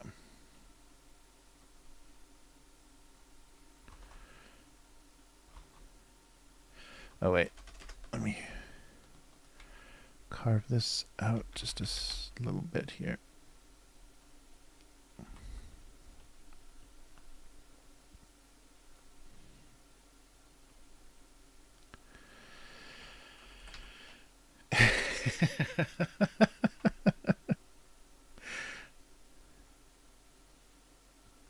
So is there anything I'm getting violently wrong with the truck grill? Oh, there's a logo right here, isn't there? So I'll just kind of sneak in a oops. This little Chevy-esque. Little bit. Nice. Oh, and a reflector. That's okay here. Cool. And you've got this on.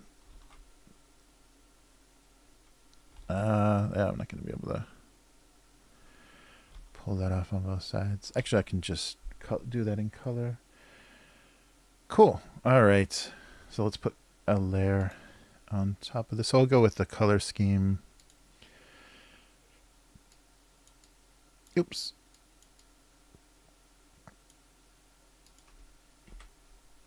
Kind of a nice dark. Yeah, that works.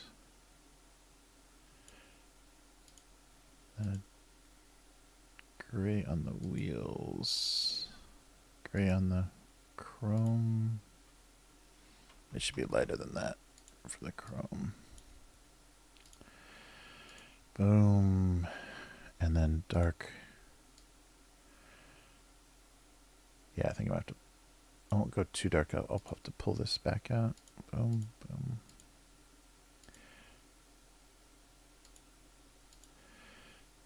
All right. I might want to do that. Color the line, but not yet. Nice. And the logo is usually gold, right? Like a gold-ish standout. And what should I do the headlamps in? Maybe like a blued out.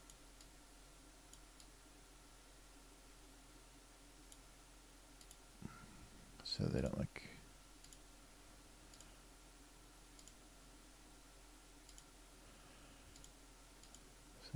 glassy, but not. All right, and a little bit of orange. The reflector and wheels could be chrome too. Oops. Oh, now the spaghetti. That's going to be the hard part.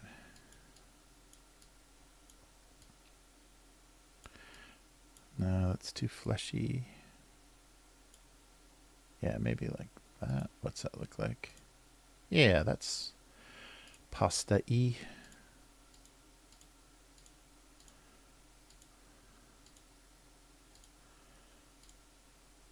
Oh, is there sauce? Oops. Is there sauce on the art? Oh, no, good. And I can just do, oops, big reddish meatballs. Come on.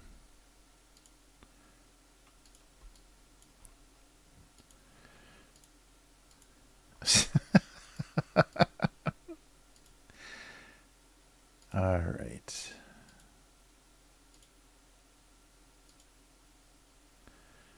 And one more. Boom. That's a lot of spaghetti. And then, yeah, kind of a reddish. So covered in pasta sauce and meatballs. All right. I'll do the chrome on the mirror. Yeah, we'll keep it lighter. Come on.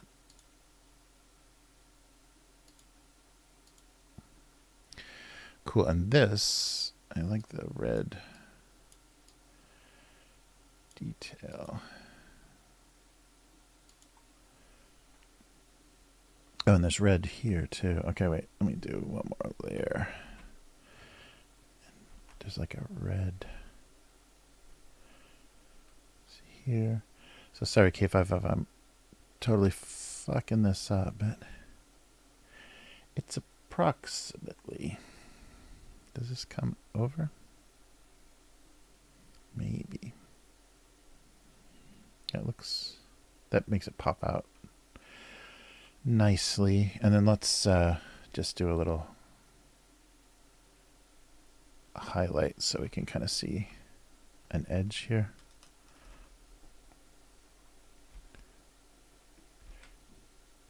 So highlight all the metal.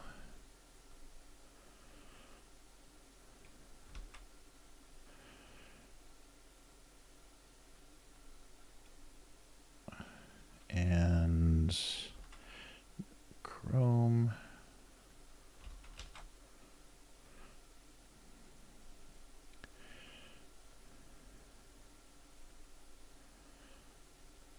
Oh, and actually I want to darken the grill, don't I? Let's go pretty dark. Oh, actually I'll do that. I'll do that in like a shading pass. And same thing with the pasta. I think I just want to put some, highlight those meatballs.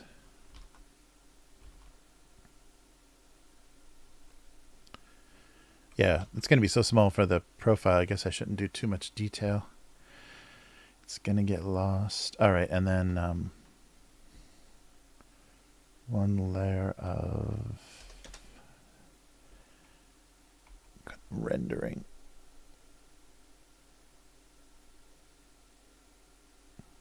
Looks like my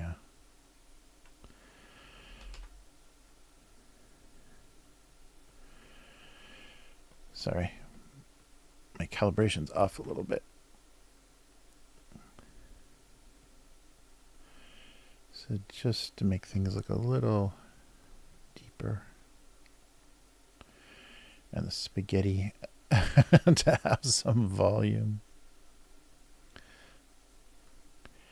And the meatballs.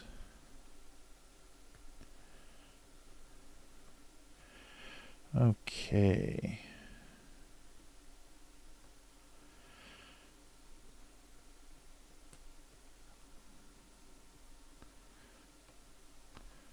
I should put some maybe a shadow underneath it, just so it looks grounded a little bit.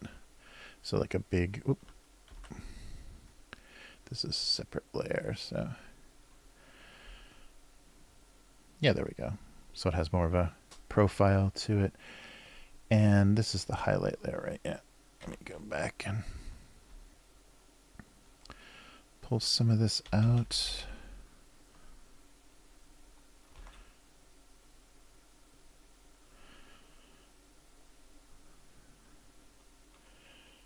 All right. Oh, and there's red on the wheels too. Oh, that's cool.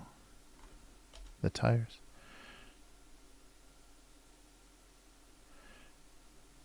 So a very impressionistic version. The grill is all kinds of wacky, but it's very square though. I got the squareness right. Oh, maybe on the back tire too. Sweet.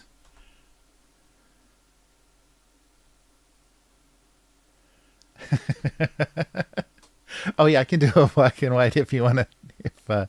If you want, I can take the color off, and you can color. I can do a coloring book version as well. Sweet.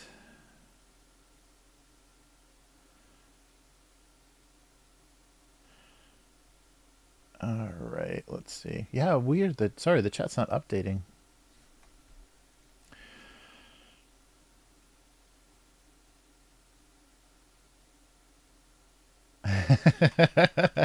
And an orange in the pasta. Nice, nice. Oh wait, let me. This line is a little thick. Let me kind of pare this down a little and get the. Oops! Come on, give me the color. All right. Yeah, kind of get the strands a little bit separate.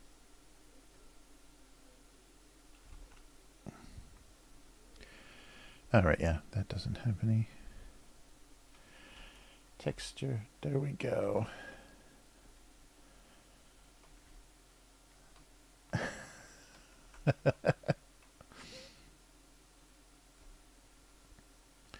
All right. Actually, that's too lumpy, isn't it?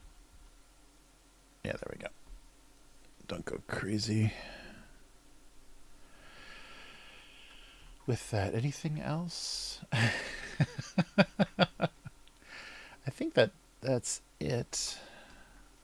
Yeah, it's got a decent silhouette. It's not, the proportions are really crazy, but maybe that's fun. Nice. Very cool.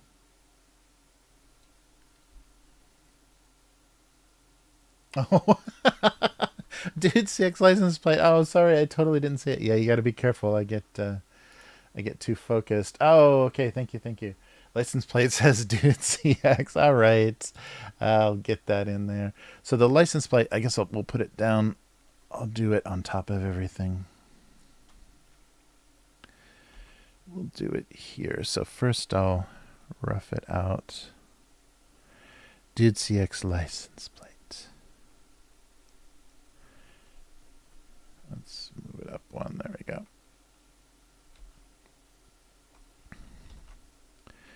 Nice.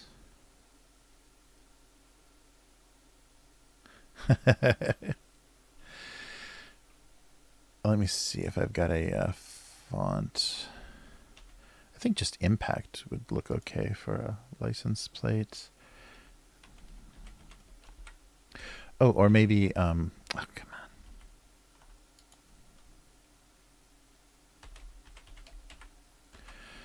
Maybe, what the fucking... Oh, that's right. I'm trying to select all, and I'm undoing. Maybe the Beavis. Where are we here? Sorry. Yeah, this thick might work. And then let me render it. Raster it and put it here. Yeah, should I?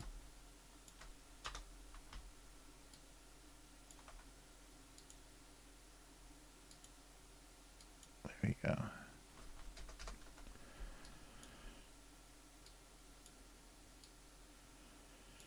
Fit this all in here.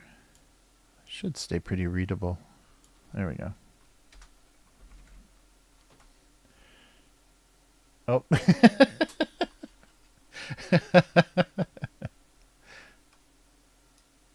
Oh no! Yeah, no, K5. I just designed your new tattoo, K5. Oh wait, I gotta do it in distort so it doesn't pull. Yeah, so get this just a little bit more away from the edge so you can definitely read it. So should we do a color on the license plate or black and white? That's probably the most readable. All right, so sorry, did I get everything? Oh, thank you, unknown girl. Okay, so license plate says Dude CX. Thank you so much. Nice.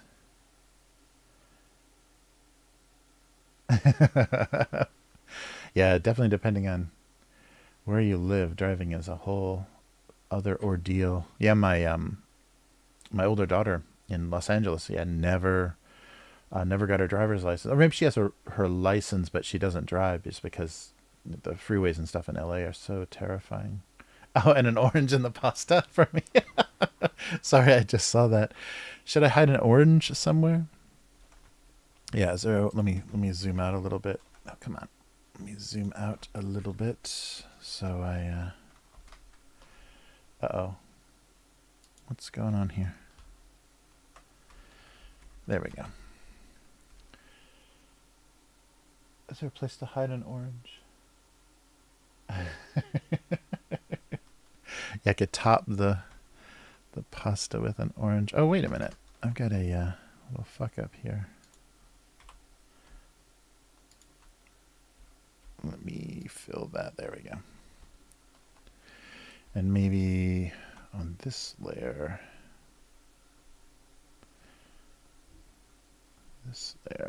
do this.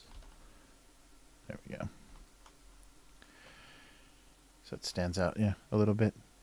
Nice. Well, that was fun. That's a really fun idea. I didn't think I could do it. Nice. Very cool. All right, so I will. I'll put my little signature on it somewhere. I can make it small. It's so funny. I did this as just kind of an easy thing. I should have maybe done a circular signature. But yeah, so many people in my cartoon ask me, what is that? Is that supposed to be something? Is that like lint or something? Because it's a little too just spirally. Yeah, I should have done a version with a like in a circle so that it looks more like a mark.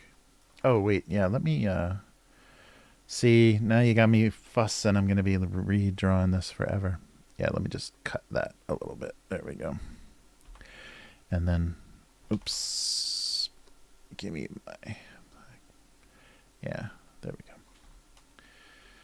It's all about that silhouette. Oh, that was fun. Well, thank you, Unknown Girl. That was very generous of you. Very nice. All right, so I will make a... so you guys want... I'll do a couple of versions. So I'll do a really high-res JPEG. Super high-res.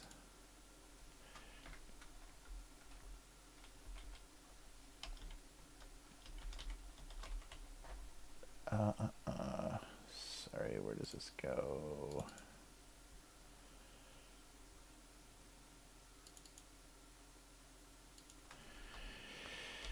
K5, yum.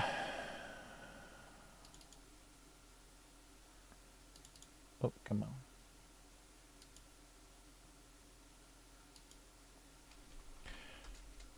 Okay, so, and then we'll do a smaller one. Yeah, something that'll make a... And then I'll take the color out and do a just a line art. Whoops, line art one. Where is it? This layer. There we go. Then just the crazy line art. You can see how much coloring I fix in my line art. That's the worst. There we go. And we'll just call this BW for black and white.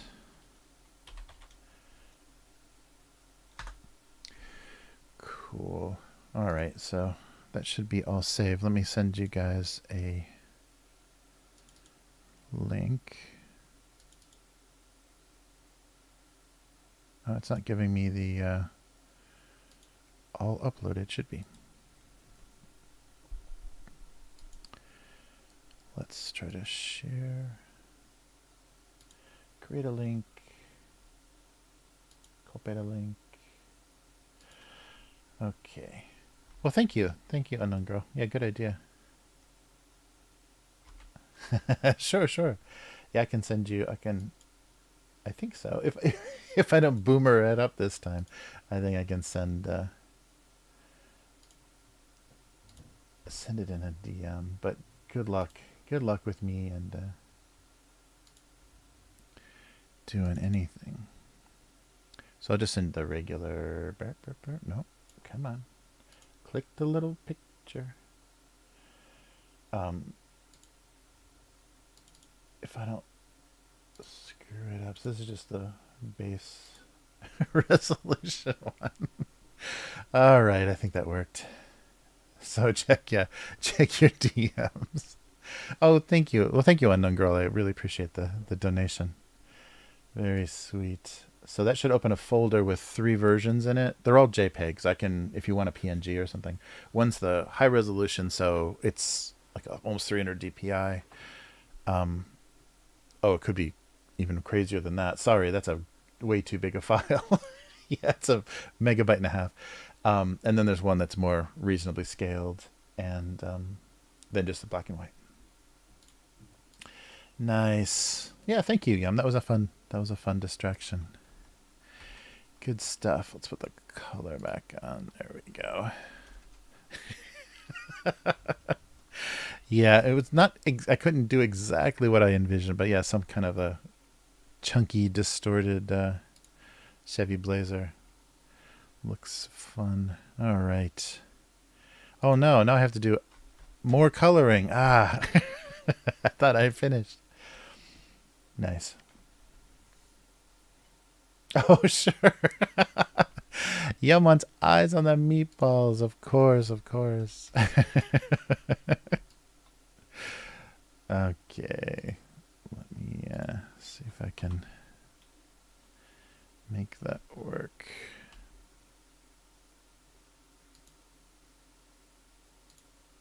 Oh, maybe a little bigger.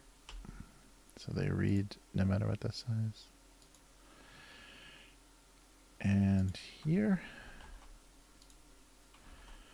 watching his. There we go. Okay, here's Special Yum Edition. Okay.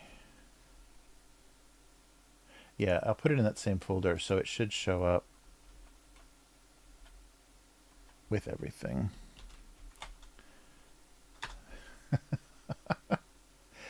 Nice. I think so. And eyes. There we go. It's a very subtle difference. Nice. Little eyeballs on the meatballs. All right. Okay, well now I'm exhausted. I can't color regular cartoons. That's no fun. So, yeah, bright yellow, but maybe, yeah, muted a little bit. I don't want it to go green though. Jeez. There we go. Yeah, that's kind of Post-it note color. So this will be a kind of a weird gray plasticky thing. with that kind of greenish LED screen. Oh, wait. Didn't close my lines again. So, there we go.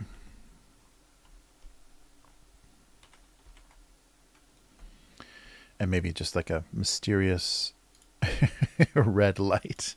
Sure. Why not? There we go. And then a faux wood pencil cup. Everything on your desk has to be faux something.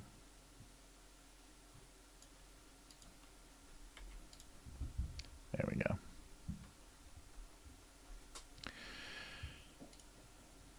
And a little bit lighter.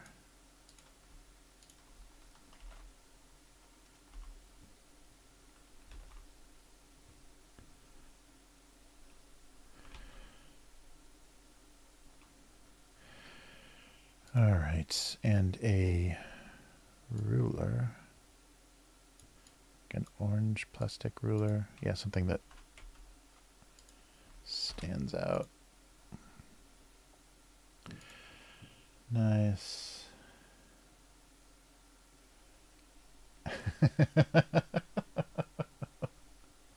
Oh man, oh, you guys are drink. I'll never finish this. If I start drinking, I'll never finish this.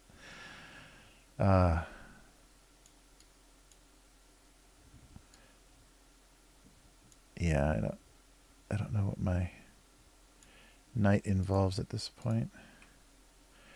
So, that's the other thing. So the drug laws are insane here, and the drunk driving laws are insane here. I can't have any fun. I'm not allowed to do anything wrong. That's the thing too. Like everything threatens your existence. You know, when you're living on a visa. That's something I don't recommend. Oops. Yeah. People experience if they don't have to. It's no fun to know that if you've got a really bad enemy, they can really fuck with your life here. All right, I think that works.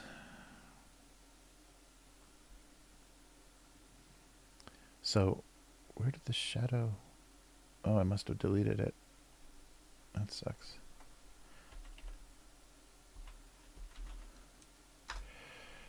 Nice. And, yeah, cut down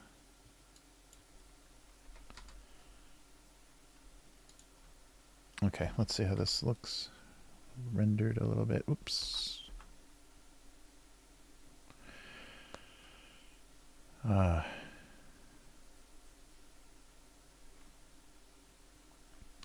Yeah, if I get some good schedule time, we have to do...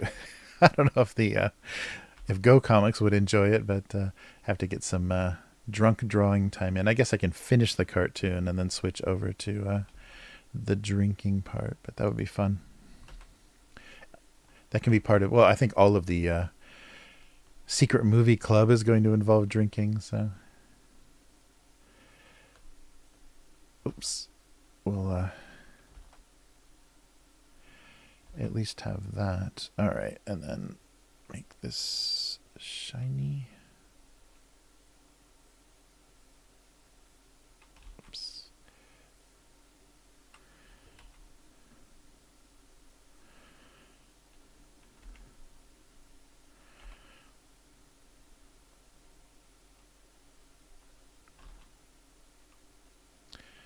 All right. I think most of it, and then do this like inset a little bit. Maybe this. So what is it? Those amazing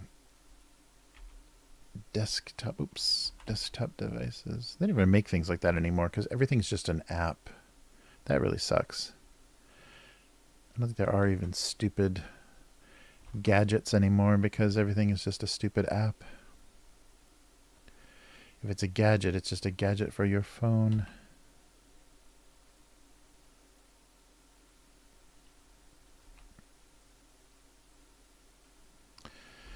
All right. I think that works. Oh, maybe. Yeah, just so that it looks like there's texture on this fake wood thing. Yeah, let's do a little of that. All right, and then the stuff that needs to be shinier, like the metal and the lights. Maybe the... Oh yeah, maybe the ruler. That looks more plasticky. All right. Nice.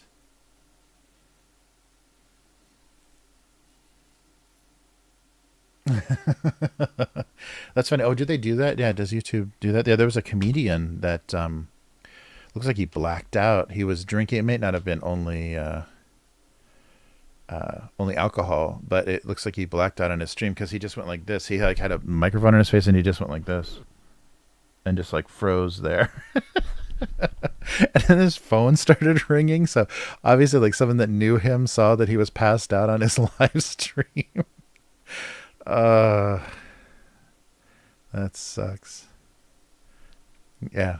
So probably Twitch and yeah, TikTok people get banned easily. That's cool. Yeah, they are enablers. They'll support your alcoholism. YouTube's like, yeah, you gotta be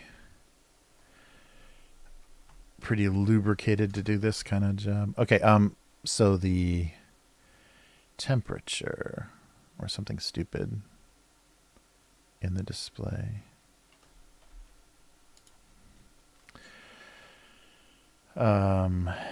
So 71 degree. Oh wait, how do I do degrees? Gah. I have to paste it. There's got to be a better way to do that. I always do that. The degree symbol. I always have to Google it and then copy and paste it. But there must be like a menu or something where you can get all your supporting symbols. Oh wait, and then let me do F. Because I'm all about the Fahrenheit. It's got to be a digital, let's see here. Something that looks digital display. Yes, I'm nearsighted. Where's the, sorry. And tired and old. Oh, that looks weird. I thought I had a just like an LCD. I must, because I know I've done that before for some project.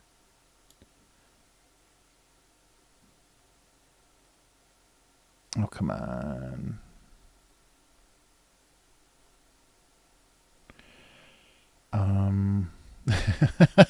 Demo font. I love that when they won't give you the full range of symbols.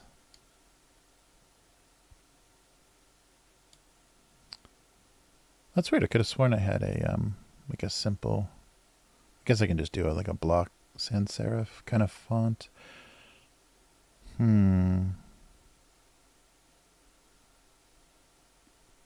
Weird. Yeah, it's the thing I'm really bad at is keeping my fonts consistent across all my. So if I get a new PC or a new install of Windows, sometimes the fonts don't make it over. Oh, I'm not going to install something for this. A big balloon font might look funny. Ooh, that's an ugly. Yeah, that's a nice ugly font. Yuck. What is that? Let's stick that in there.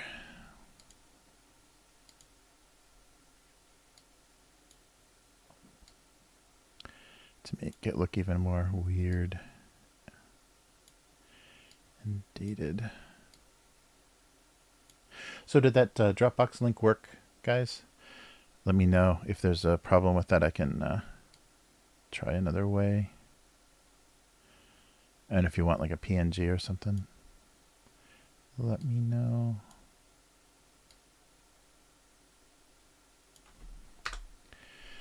All right. It's kind of very dominant looking. Whatever. That's bizarre. Okay. Oh, wait. Put this here. And then let's do a couple of lines. Oh, come on. A couple lines across the display. What are we doing here? I don't want this. I want this. Yeah. So just get a little reflection going there. All right. And now the eyes. And we have done it. Oh, I still got to write these things. There's not enough caffeine in the world right now. Okay. The enigmatic office gadget. Yeah, that is so depressing. Everything is an app now. App developers are. Oh yeah, let's do tiny eyes on everything. Just because I never did that in the past. That's so funny.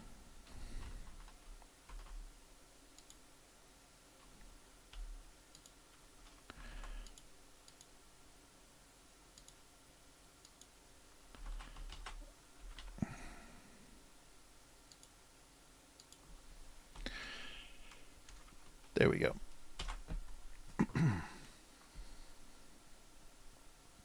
Oh, nice. K5. Thanks. Oh, that's cool. Nice.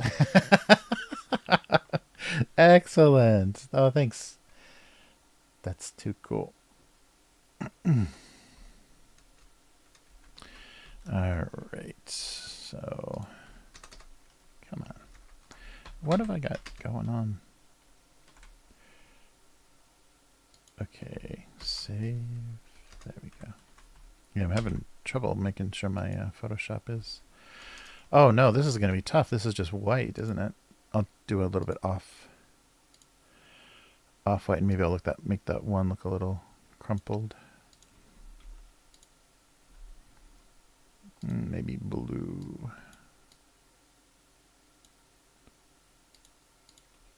Oh, that's too blue. Yeah, I guess that color is better.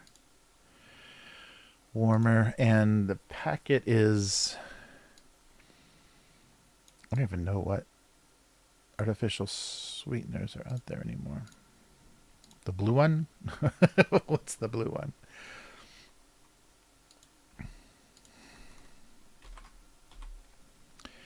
Okay.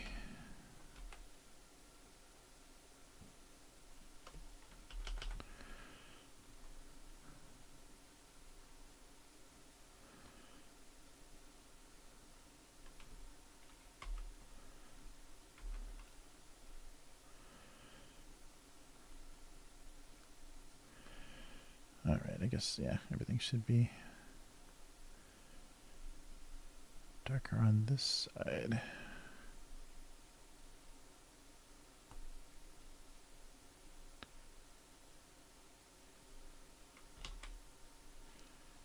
Nice. And it should be black and white. There we go.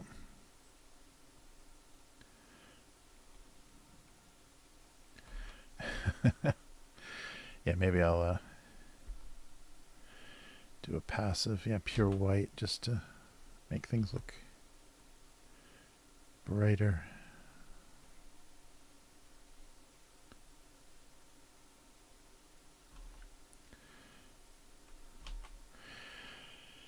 And something on the sugar packets. Some writing.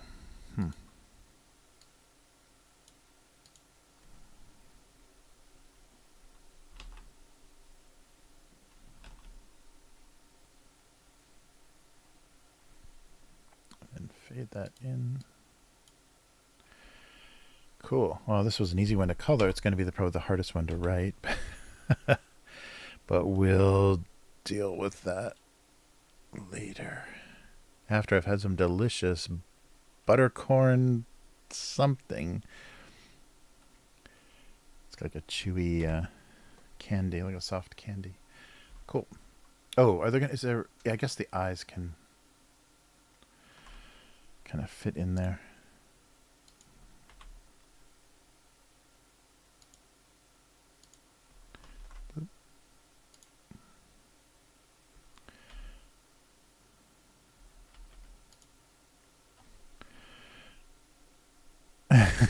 Yeah, I'm gonna do one of his eyes kind of messed up. See if that reads well.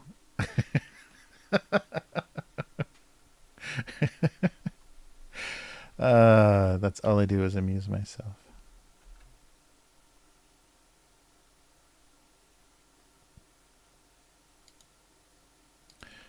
Oops.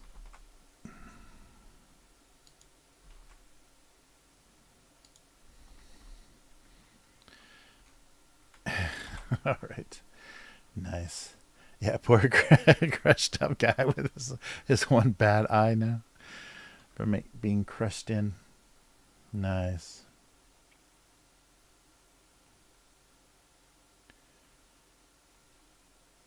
Oh, coffee stains. Oh, yeah, no, that's a good idea. Yeah, I should probably put some liquid in there, shouldn't I? And some stains on the cup. Good idea. Thank you, K5.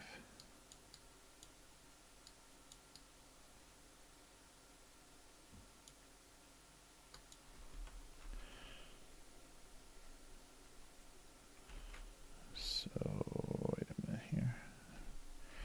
Make sure I'm masking this. Yeah, so this guy will be... Yeah, so... Yeah, that's right. So it drips. That might be good, too. Like, do the... typical... This poor fucked up dude. Oh, no. Yeah, maybe a little bit on him, too. Just so it reads the same. And both of those get kind of faded in. But let's do multiply. Yeah, so it's that weird kind of stain. And maybe above the highlight. Yeah. It's more readable. From the spot where you're drinking. There we go.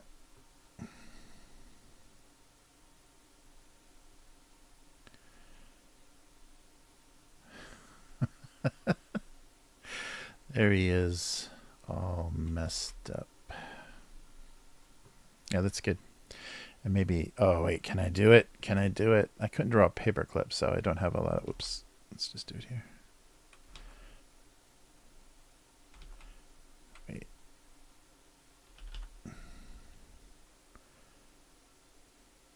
A coffee ring. Oh, that reads as a coffee ring. Yeah, sure. Actually. Oh, yeah, that's fine.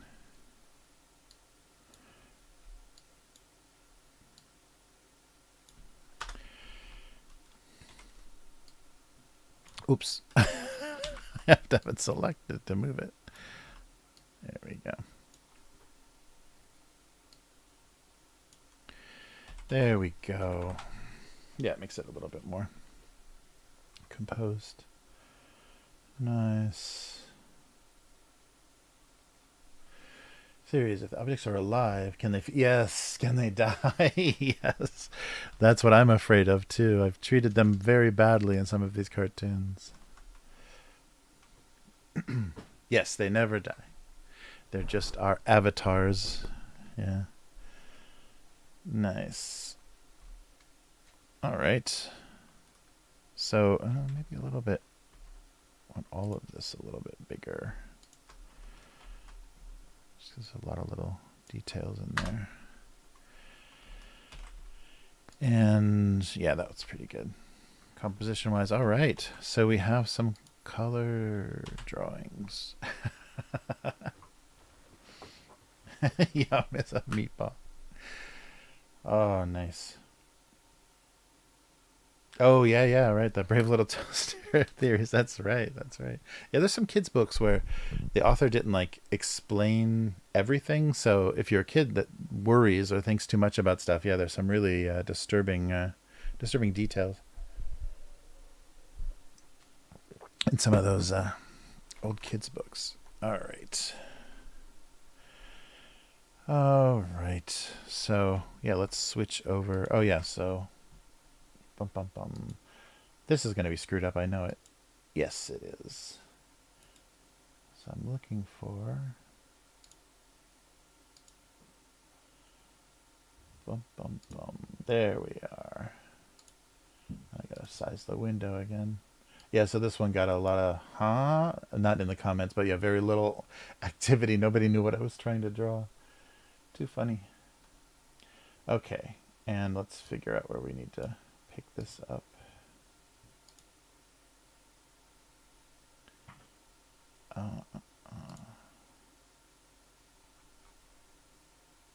We just did. Oh, I might not have posted it. Yeah, we just did January 2011. So are we February? Let's check. Well, we're already at 2011.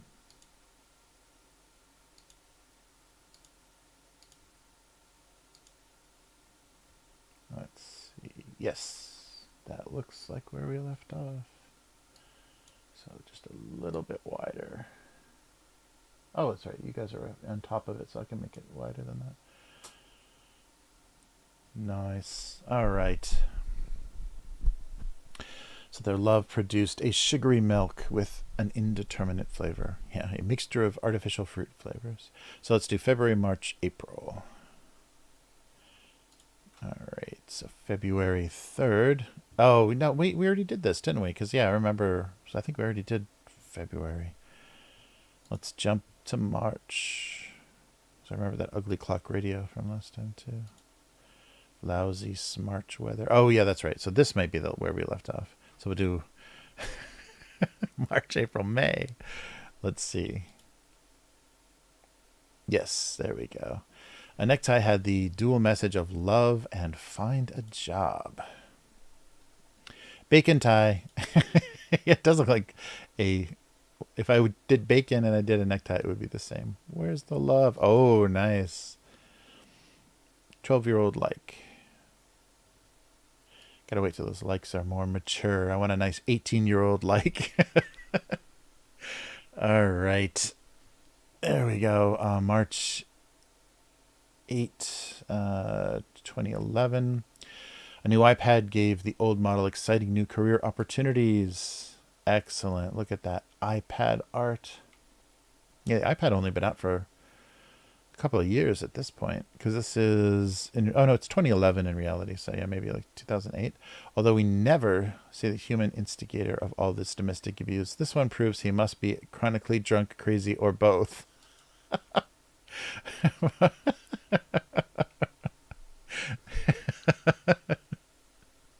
Nice. Yeah. So the human component, the human characters in this story are the worst ones. Love this.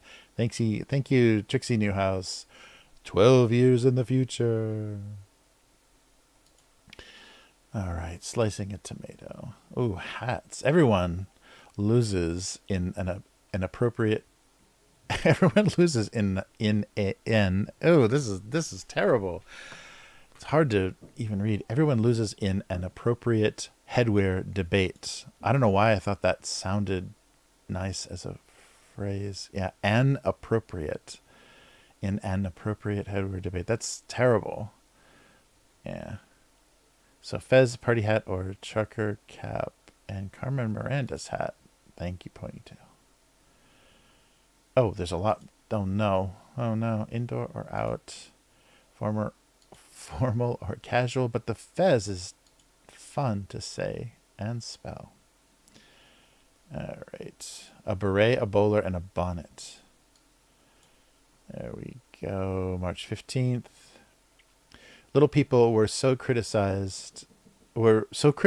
Little people were so critical of his marginal cuteness.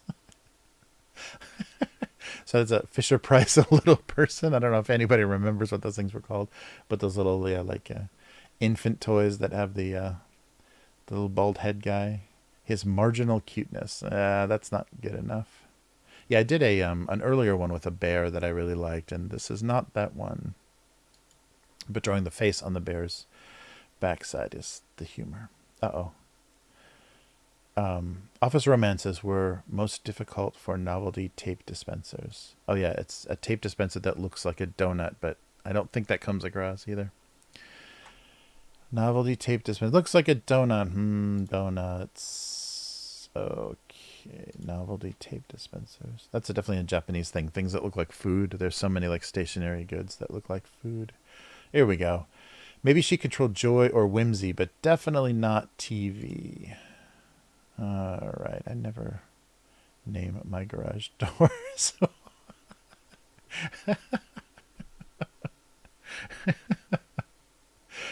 oh man, I never named my garage. Okay, wait. That's a good just non sequitur comment. It's not one of those "you suck" comments, but it's pretty funny. All right.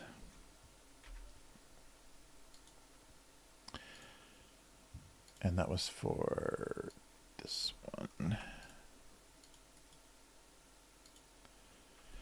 Okay, sorry. It's a little bookkeeping. All right, so that was March 22nd. I got to keep liking these so I remember where we are. March 24th. Somehow he had lost something and now felt less than a beach ball. Ugh.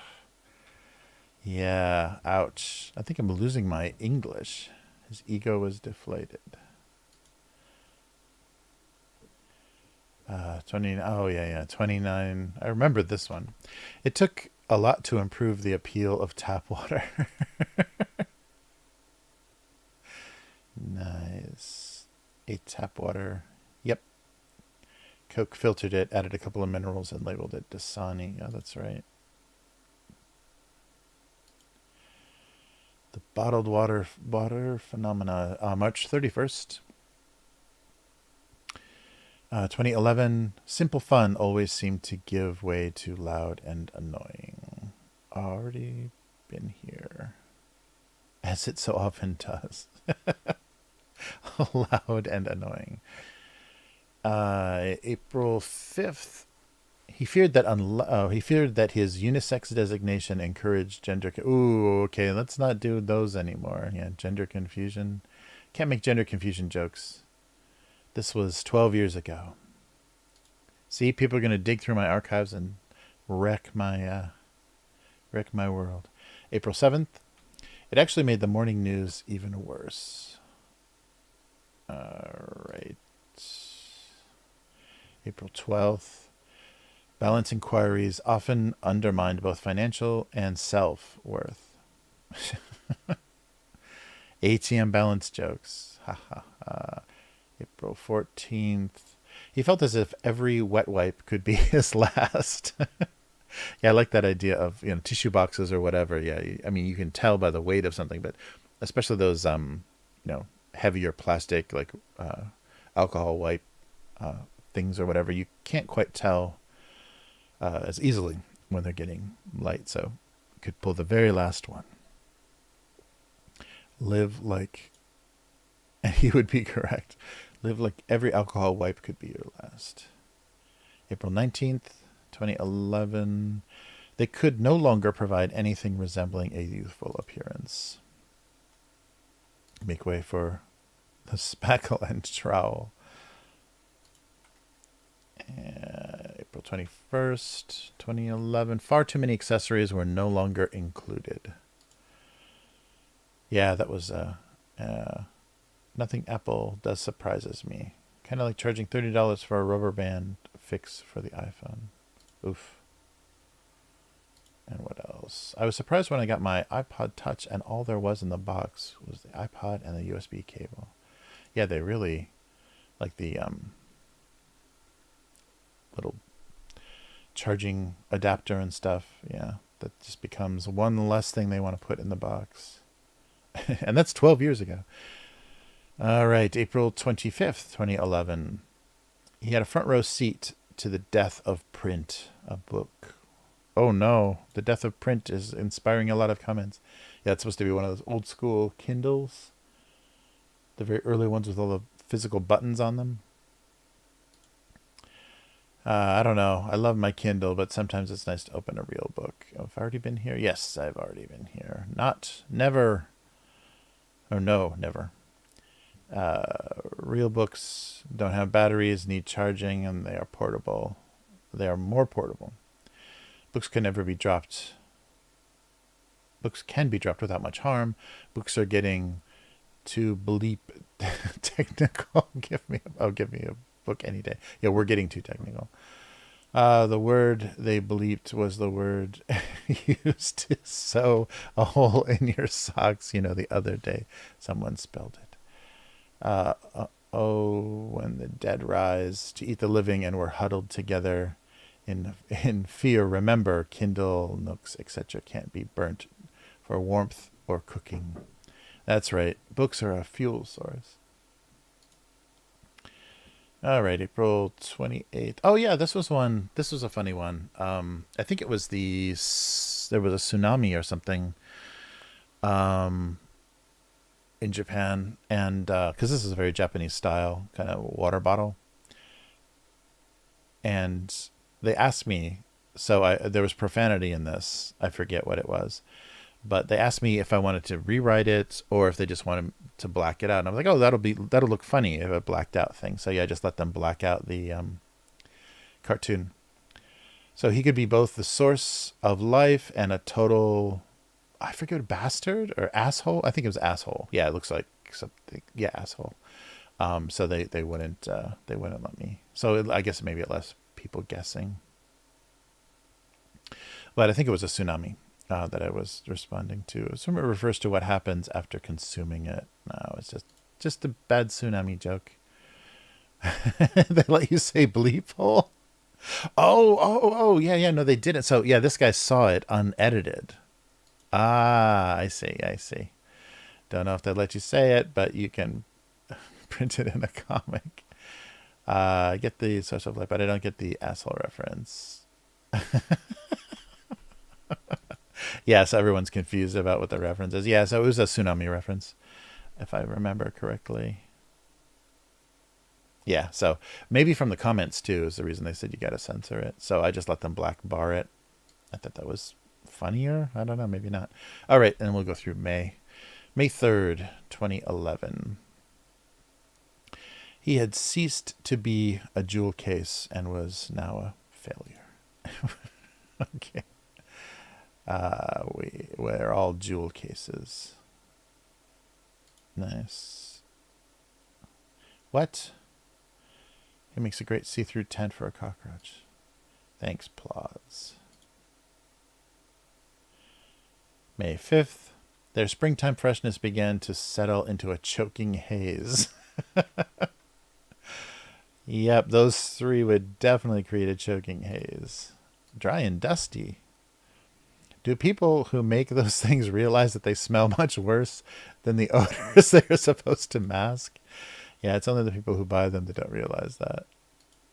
Cloying. Oh, cloying? Is that a better word choice? Let me find out. Boop. Yes. Cloying is excessively sweet and rich or sentimental, especially to a disgusting, sickening degree. Yeah, I've heard that word, but I didn't know specifically. So it is sweet, sentimental, sickeningly sweet. But it's not sentimental. Yeah, but disgusting, sweet to a disgusting degree. Good word. Cloying. All right. A cloying haze. That one might sound a little pretentious. All right. May 10th. His lifestyle lacked the subtlety and sophistication he intended. So this is, my life must have been full of baby stuff at this point. Baby stuff jokes. Enthusiasm was actually dangerous for house paint. Hello all. What? Sorry, I don't get it. Oh, but I like that you don't get it. All right. Let's put this here. I don't think most people want psychedelic house paint. Or am I having another flashback? Hello all. Oh yeah, so maybe it's hard to read that. Yeah, because these are tiny on the website. Might be hard to read that the paint is supposed to be all crazy and swirly looking. She thought of him as trendy and arrogant, but not smart. Oh, the advent of the smartphone. Yeah, so the folding cell phone was so standard in Japan for a while, and iPhone came out. You would see the occasional iPhone, and then just boom, it was all iPhones in Japan. That was crazy. I never thought that would happen. Giant water cooler jugs. May 19th. Being provocative was only useful in certain situations. Clever. Oh, I unliked. Let me unlike 12 years in the future. I'm going to unlike your stuff. Man, your comment is not getting it. May 24th. Come on. Try it again. There it is. Oh, yeah, I like this one. He wasn't sure how this happened, so he just wanted to enjoy the weirdness of it. A flashlight in a Jell-O mold. Get out of here. That's, I think, an Office. Yeah. Original UK Office reference. But now it's all American Office. I can't believe American Office got so popular. I've already been here. Yeah, but I like the doing the light coming out of the Jell-O.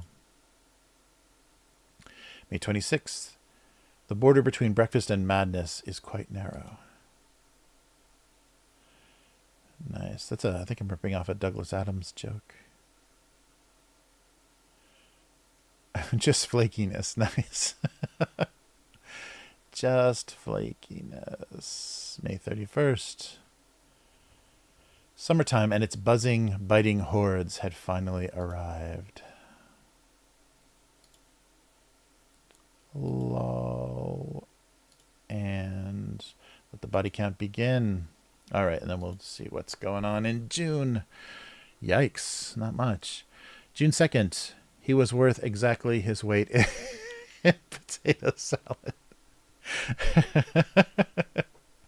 Yeah, so just the stupid idea, like your weight in gold or your weight in something valuable. So no, he's worth exactly. The little label on him even says he's worth exactly his weight in potato salad. I'm still doing, though. We're in 2011, and these are definitely still marker drawings. So I'll leave it up to you guys, as we're going along, to figure out when the digital starts. But yeah, this is still marker drawings because the eyes are so tiny. All right. Oh yeah, I would love to go back to my favorite were the little candy bar phones. I loved my little Sony Ericsson. It was just that little tiny deal. I've got a funny. I'm not telling it on the live stream. I've got a funny joke or funny story involving that little phone, but that'll have to be for the private Discord. That's not for public consumption. All right. So let's switch back. Oh no, now we're gotta do the writing part.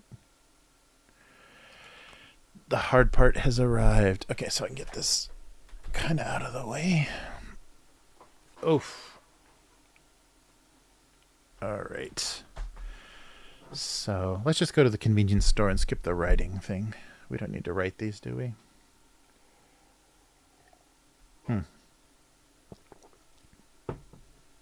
Yeah, those hinges. That's so funny. They finally perfected the hinge. Like the hinges on those flip phones got so good and so durable. Like you would never. Maybe earlier models did, but most of those models, like, they flipped infinitely.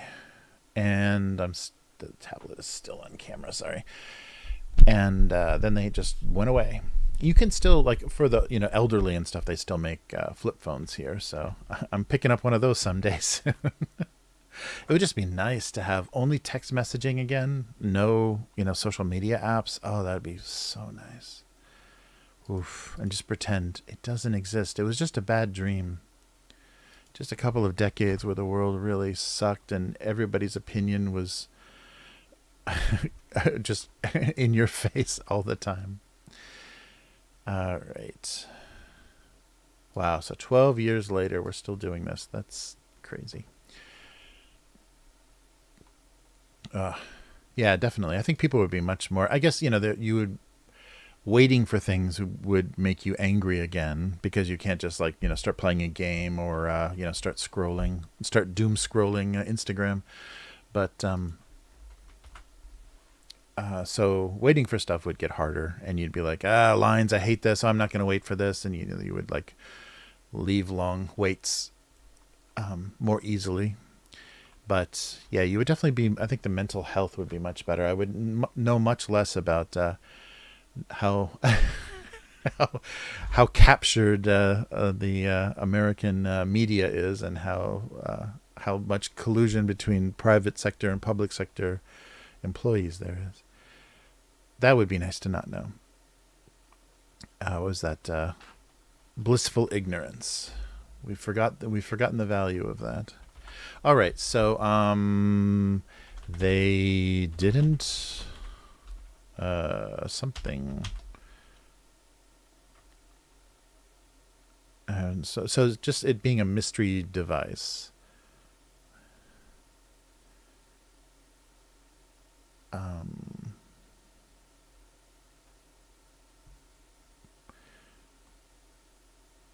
Yeah. So what is it? Is it like a voice controlled thermometer, or like a one of those things you could talk to? Remember, like early on, the early voice recognition stuff was so terrible when it was not cell phone based.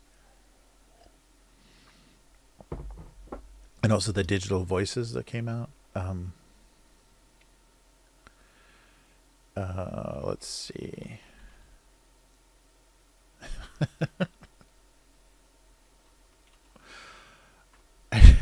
So displaying and saying. That's not very good. So something about it not being very useful, and they have no idea what it's doing there.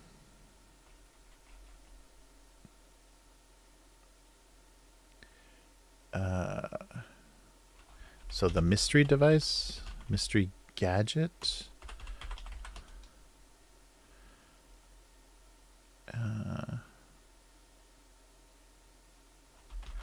Only seem to know the temperature.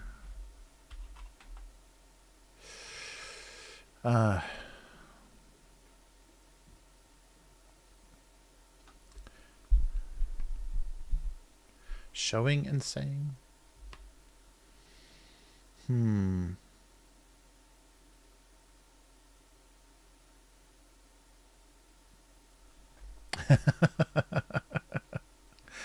Jaeger.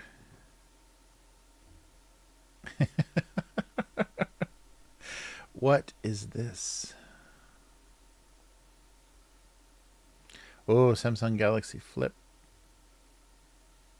Nice. Oh yeah, they're going to start making those foldable ones now. Like they figured out how to make the LCD screens fold, so we can look forward to that. Yeah, I'm sure the early versions of that too are just they're gonna create lines and all kinds of weird things in the displays. Crazy.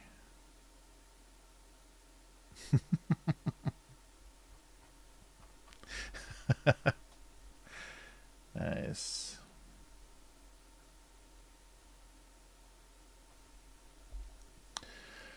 All right. So yeah, the mystery device gadget, desktop gadget.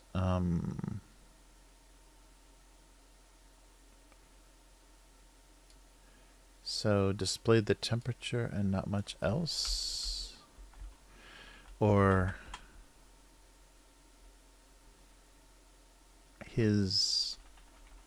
knowledge, his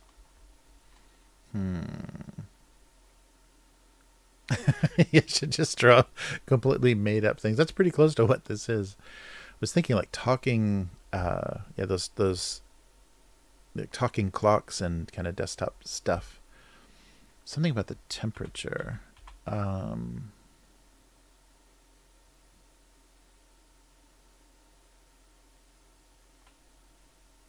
So the temperature and everything he stood for was wrong. It's not a really insane number for the temperature, though.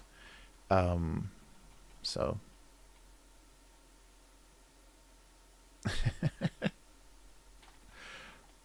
Oh, wait. I don't want to make people read this, and especially because there's a lot of people probably outside the U.S. that might. Well, no, I guess not so much. I think Go Comics is very American based, so it's good I did Fahrenheit. Oh no, I just lost the idea. Something about trusting him. Something about trusting what he had to say. I just had, I just had something. I was totally worrying about. Oh yeah, so he was just trying to be agreeable. Intentionally lying? Or just being agreeable? So that's a comfortable temperature, right? I guess it's kind of cold, isn't it?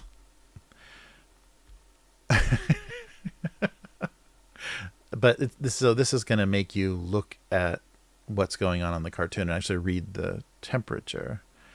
So he's just trying to be agreeable by giving like a reasonable temperature. 71 degrees.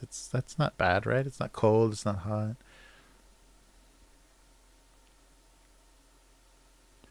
Or just trying. Or just being agreeable. They couldn't tell if he was intentionally lying or not Jesus. Or just being agreeable. Just trying to be agreeable.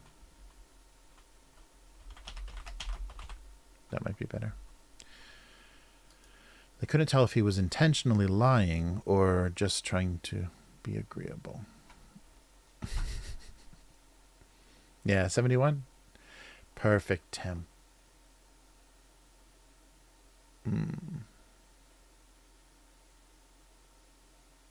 Oh, dude, yeah, K5. Yeah, you're right. I bet that's coming because they're trying to do that, whatever they call it, the paper, like the paper displays. Because Korea has rollable mats, LCD mats that are televisions, like there's like a flexible sheet that's a TV display. Korea's already got that, so yeah, I bet you're right. K5. Oh, that'll be so cool, especially they're like wrapping the trains in Japan, so that would be so cool to see, like watching that from a distance, a wrapped train that was a whole like LED display or LCD display. That would be so cool. Yeah, I mean it's probably going to be insanely expensive for a while, but that would be really cool. Wrapped.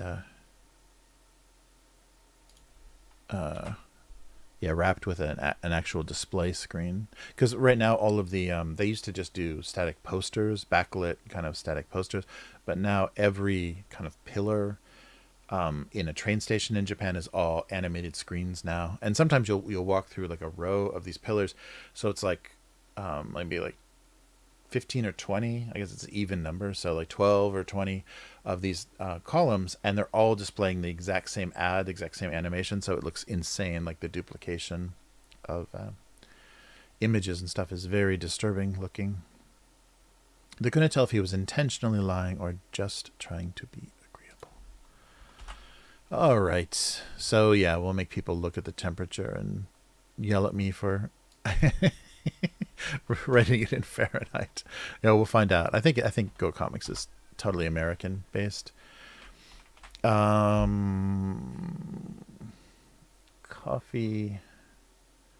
So coffee served at.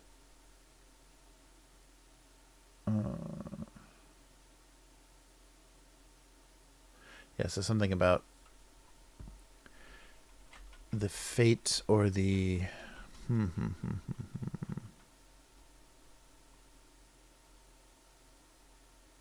Oh, cool, cool. Yeah, the temperature is that I just picked that out of my head because that's like LA temperature. Like every day, it's basically in the like low 70s. That was a joke in a Steve Martin movie, I think. He said 72, but yeah, like that is crazy how like stable and unfluctuating, like close enough to the coast, to the ocean, um, in Los Angeles. It literally is. It's not sunny every day. There's a lot of like hazy days, but god damn, the temperature is very stable. All right. This time, so something about, hmm,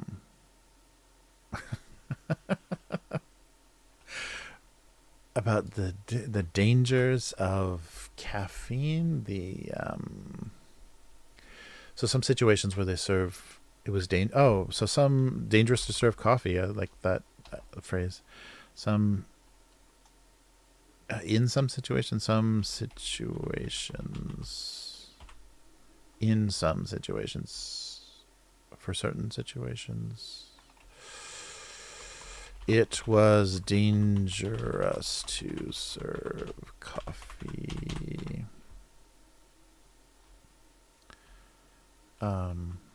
Maybe for certain situations, comma.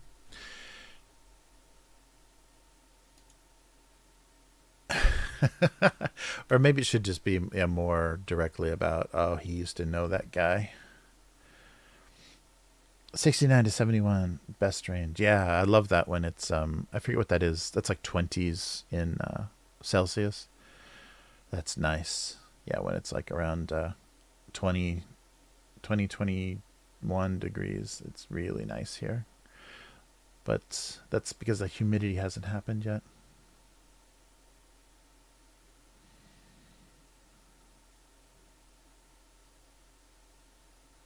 Mm. Yeah, suddenly it just jumped up. It stopped being spring like instantly here. Like this week, it just is summer.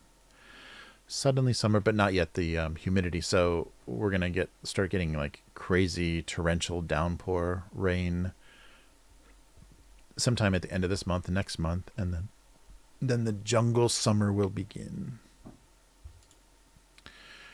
Uh, or rainforest summer. It's lovely to think of it as something less terrifying. For certain situations, in certain situations, yeah. So I'm thinking like AA meetings or whatever. Like the joke would be like places where they serve free coffee, like group therapy sessions and Narcotics Anonymous and all of that, Gamblers Anonymous, all of those groups ending in A. Or should it just be that he knew, or kind of one of those there but for the grace of God ideas? You never know how a cup of coffee is going to finish. Yeah, free coffee.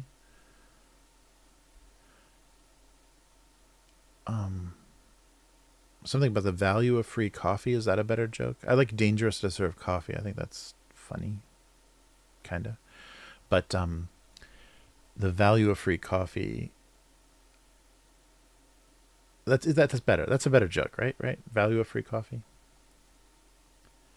Oh yeah, yeah, definitely. That is the nice. That is nice. Okay, dangerous to serve coffee. Value of free coffee. Um, so do I want to reference people, or just no one? Maybe that's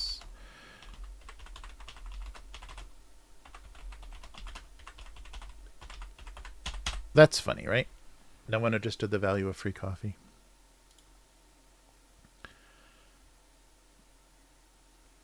Addicting. Yeah, it's weird. I used to, when I was a student and drank a lot of coffee, if I skipped a day, I would have horrible headaches. But now I can kind of go on and off.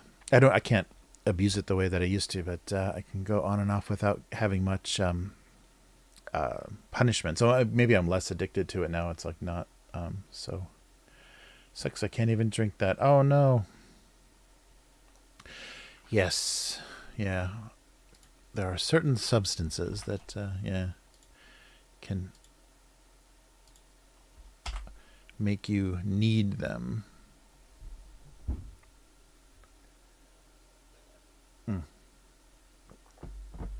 All right.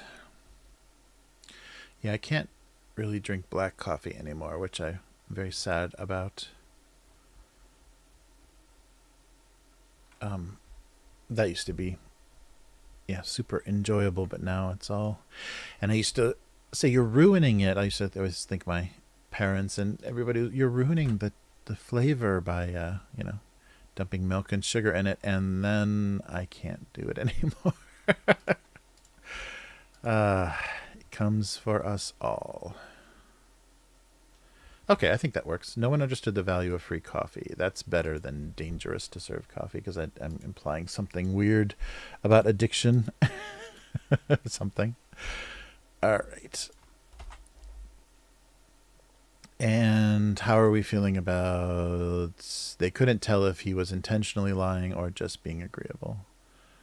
Yeah, there's no...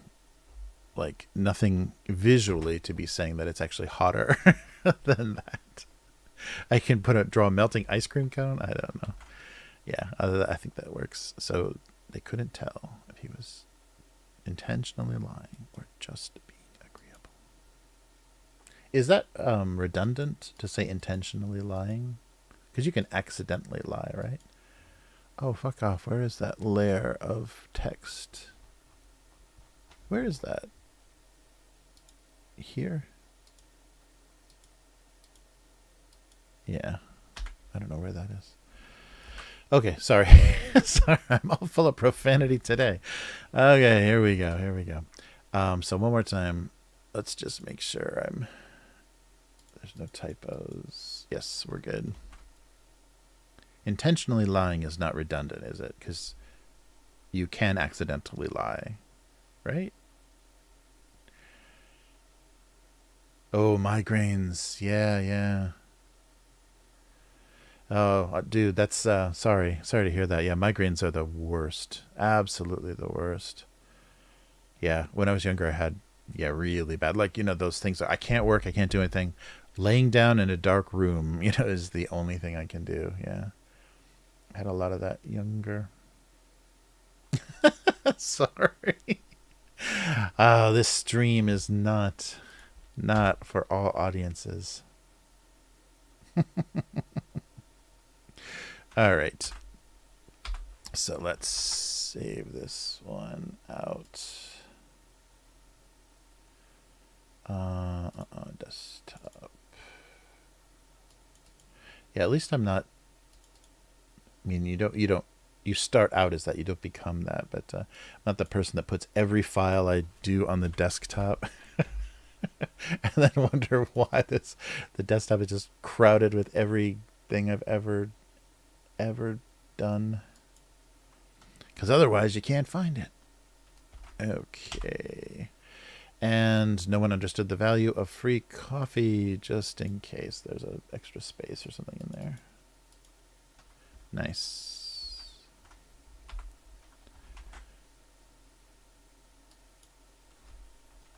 Okay.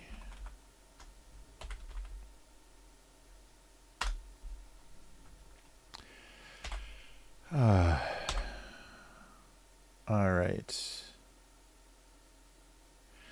Nice. Well, thank you again, Unknown Girl, for getting me to do something a little crazy and out of the ordinary. Spaghetti and meatballs. K5. Oh, yeah. So here, and here is, to update everybody. Here's the status of the badges so far for Hyphonics. I hope it's okay to spoil this. But he seems to be happy with everything. And this was a nice suggestion. Whoever that was in the Reddit or Discord that suggested his head's cracking like an egg. And they also suggested inverting the egg. So I did eggs, like how eggs sit with the wider end on the bottom. And when you flipped it around, then it looks like John. So yeah, so that was a good idea to flip that visually, or to 180 the eggs. So the faces, because originally it was just literally eggs, egg shaped, sitting how eggs sit when it's not the equinox or whatever that timing is. So these are all good up to here, and here's my little Cthulhu alien with a mustache. I didn't do the like the little purple wings that they usually put on Cthulhu. Maybe I should. Should I do that? I'll do a version with that and see what he thinks. Yeah, so I just did a multi-eyed Cthulhu.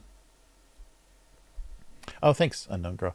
So we're still coming up with an idea for 48. The previous ideas, or some of the stuff that I came up with, I think he showed already. Maybe not.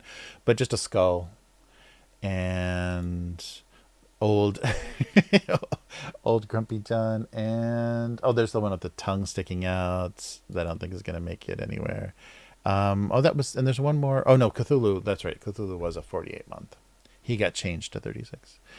So I don't know. I don't know if I should do the little wings sticking off on the side, because I've got some space. It's a perfect square, so I've got some space on the sides that I could do stuff. But yeah, we'll see.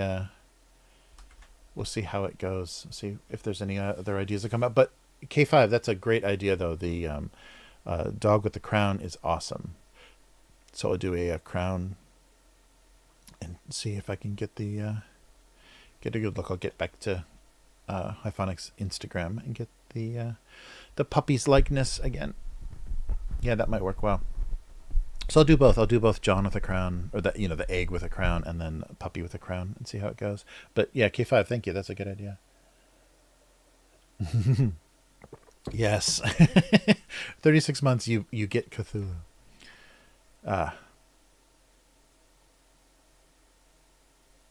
Right. Yeah, that's true. And if he likes just the tentacled alien thing, because the multiple eyes, like the insectoid eyes, I think go away from Cthulhu. Usually it's just, he's just got two in all the depictions. Yeah, Masha with a crown. Cool. Yeah, thank you, K5. That's a great suggestion. So I'll do that tonight and send that to John and see what the response is. Are we ready? Are we ready for the buttercorn? This just jumped out. It didn't look particularly appetizing, but it did jump out. So let's hit the convenience store. Or Sophia with a crown. Oh, okay. Yeah, I really wanted to do, I don't think there's the space, because you can't, there's not much detail in the badge, but I really love, that's so iconic for me. Like whenever I think of Hyphonics, I always think of that creepy, where he's like wide-eyed and he's got his mouth, or his hand over Sophia's mouth. I love that look. Like she's looking all freaked out. He's got his hand over her mouth, and he's like, kind of wide-eyed and staring in the camera. I love that image of them. It's so funny. They're a married couple, yet it looks like, they can create that horror film image so perfectly. But I really like that. But there's no way I can get that much detail into just a badge. Oh, sure. Yeah. Actually, I'm not. Yeah, because I don't know if I'm gonna get if I get to tonight. But no, if I do go back and if I do get some time, maybe I'll flip on the live stream.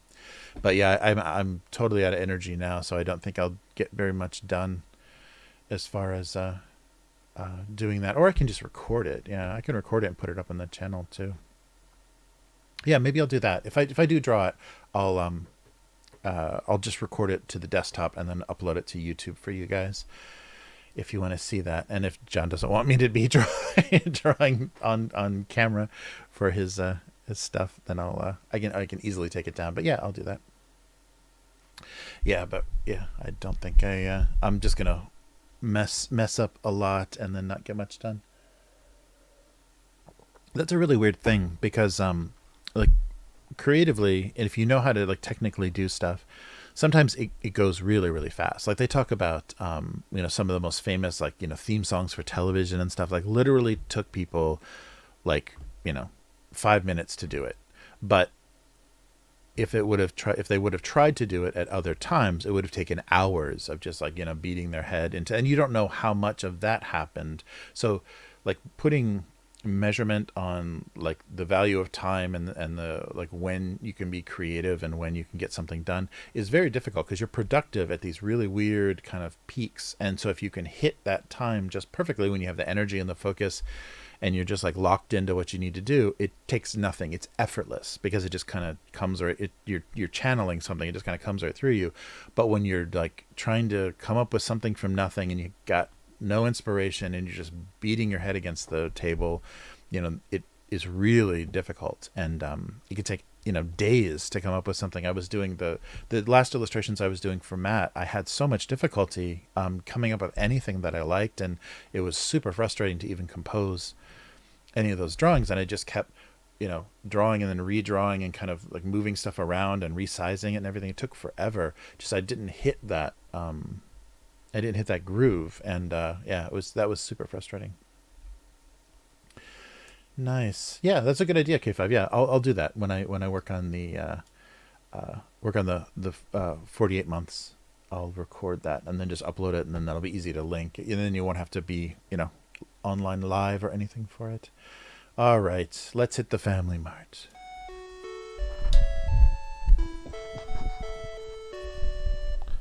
All right, welcome to Family Mart. As I think that's Panasonic. As these are individually wrapped. I can already feel it. All right, so here we go. This is gonna key out, isn't it? Oh no, there we go. Yellow. Sometimes goldish yellow does. Maybe because I've got brighter light now.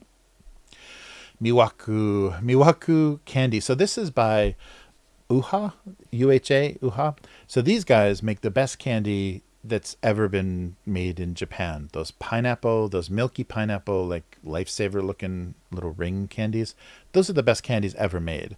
Like a kind of something that subdues or kind of makes, kind of like Indian restaurants, like mango lassi, the lassi kind of yogurt drinks. So a little bit of something to soften the flavor of pineapple is so perfect. And so these guys make a pineapple candy that's insanely good. And I think I did that like early days on the live stream. But this may not be so incredibly good, but it's a reliable company. Like they try. So this is another one of those Hokkaido product kind of things. So sweet corn and butter. And I'm not a big fan of how Japan abuses corn, but I love sweet corn. Like growing up in the Midwest, sweet corn is amazing. So this is a soft candy, and I don't know what exactly that means, but a soft candy that tastes amazing, but also feels amazing. So both the taste and the texture or whatever is going to be amazing. So prepare to be amazed. So this is UHA's Miwaku sweet corn, sweet corn. They're not mentioning the butter. Yeah, so sweet corn flavor. And I guess that's what the candy looks like. Yeah, I assumed that was butter, but no, that's what the candy looks like. So here we go. Sweet corn candy. I mean, it should be good, right? It should be delicious. And so, here's what's often done to corn in Japan. So corn soup is a really standard side or at a salad bar or whatever corn soup.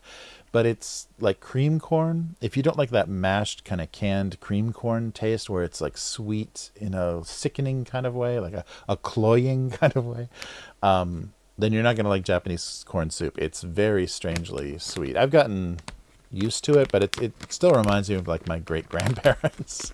Like they would make homemade applesauce, and homemade applesauce is not like bright yellow like the color of apples. It's smashed apple brown, and there's no cinnamon in it, but it's just smashed apple brown.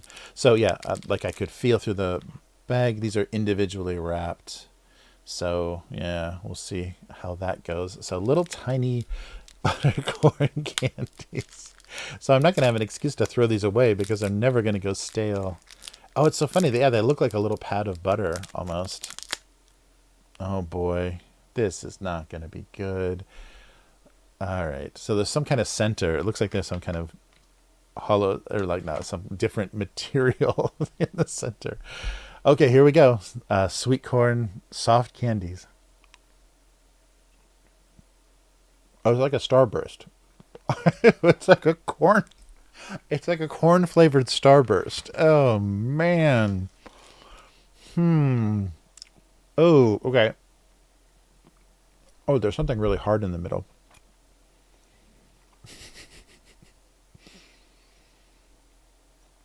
So,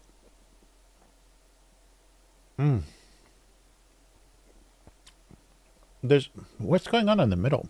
Is there actual corn in the middle? Okay, there's something strange in the middle of the candy. So, like alternating chews, it's like, okay, it's sweet, it's okay, creamy, no problem, and then corn hits you like another. Oh, oh yeah, oh. This is so bizarre. But whatever that is in the middle, it's actually hard. That feels really weird, or kind of stiffer, like a toffee or something. But the outside is very much like a starburst. Oh, sorry about the faces, but yeah. So I'm not a fan of Japanese what they do with sweet corn here. Oh, it's brutal. So if you can imagine a corn flavored starburst, that's exactly what this is. Ooh. So yeah, what is that in the middle? But it's sweet corn, yeah.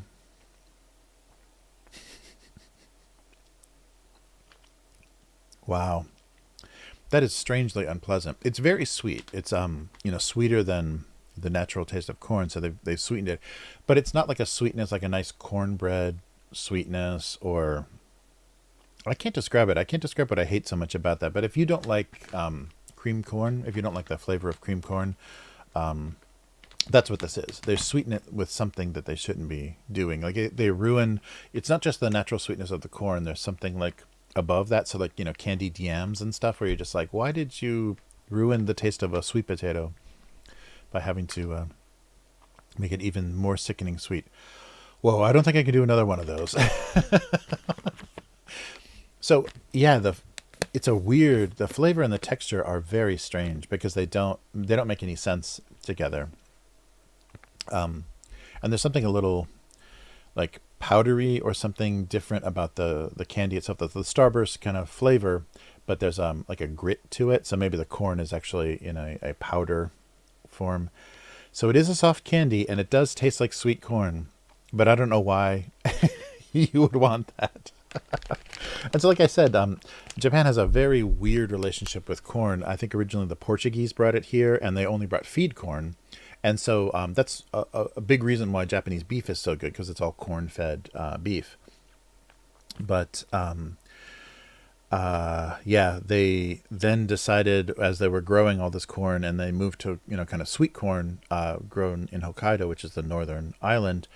They had these huge crops of corn. So if you order a salad, there will be corn in it. If you order certain kinds of pizza, there will be corn on it. So just individual kernels of corn, cooked cooked corn, of course, is just sprinkled on things like parsley or pakchi. What is it called? Cilantro is in other parts of the world. Like they just sprinkle some corn on there.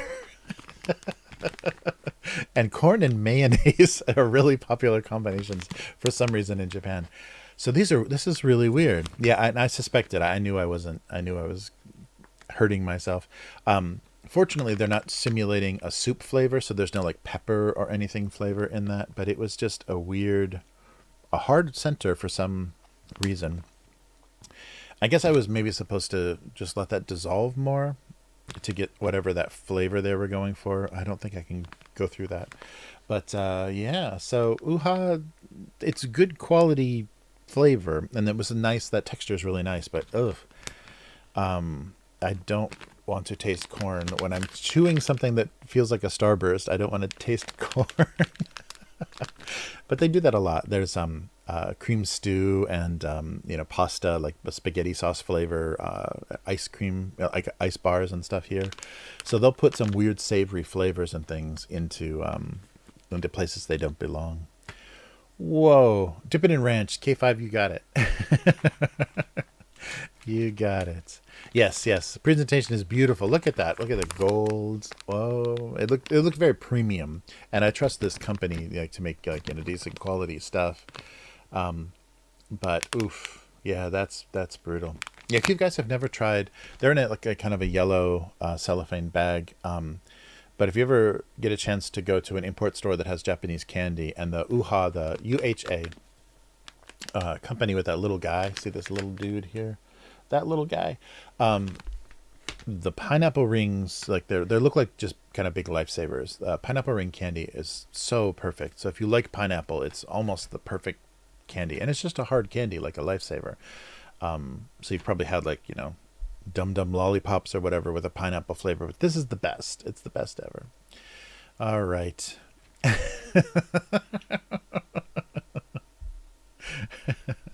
Yes, chocolate. Definitely chocolate. Nice. Oh yeah, I should have gotten so that's too easy though. I feel like I'm cheating because I'm gonna like anything that they do, like chocolate snack wise. So I saw this premium corn soft candy, and the idea that they were saying, amazing taste, but also amazing texture is something I wanted to try out. Okay, so if you really like corn, Miwaku corn candy might be for you, but yeah, and they also have and then vending machines in winter. They'll have hot coffee in a can, but they'll also have hot sometimes bisque, like a crab bisque, and also corn soup. Yes, so be careful. Yeah, mashed potatoes. Yeah, I've seen. They're usually mashed potatoes with some kind of flavoring, though. But yeah, I've seen like potato flavored things, like ice cream bars and stuff that should not be potato flavored. So that does happen here. Brutal. All right. Well, yeah, not a winning. You have to really be a corn fan to go for this, and I would avoid it. All right. Brutal. Oh man. But yeah, that's too bad. I knew that wasn't going to be an easy one, and it was just for the fun of it, because it's been pretty easy lately. I've had a lot of good luck. Beautiful presentation, great company, terrible flavor. Yeah, they have a lot of weird stew, and like strange, like potato chips get really crazy too, because they'll do ranges of sweet things all the way to very spicy and very extreme kind of Asian food flavors. Spicy Korean, Indian curries, and then also barbecue, like strange barbecue, where it's very heavy meat flavors. Crazy. All right. Well, we made it all the way through. Oh man, it's almost 6 here. Crazy. Oh, Oreo flavor. There you go. Yeah, yeah, yeah, yeah. I think I've had a couple on stream. I've done a couple of the chocolate dipped potato chips. They love potato chips with like strange, inappropriate sweet coatings and stuff. So yeah, very very strange. Yeah, there's we had on the other channel. I don't think we shut off the bag on the stream, but on the other channel when Chris and I were playing a game, Chris brought this bag. I think it was Filipino snacks. They looked like pork rinds, but they were just corn, or I'm sorry, they were just kind of rice crackers, but they were super spicy and super sweet. So they were so good. Like the combination of whatever sugar and whatever spice they used to make it hot, like a black pepper and like a maybe brown sugar. It was amazingly perfect. So it was just like this perfect combination of sweet and spicy, which I think only Asia does like very well. Crazy. Thank God. I'm glad you guys have tomorrow off. Yes. Yes. So maybe Friday or Thursday, right? It's Thursday night for you guys. Yeah. So I'm glad you have tomorrow off, K5. Thanks for hanging in there the whole time. Very good. Yes. Yes. Gene Wilder is the best Willy Wonka.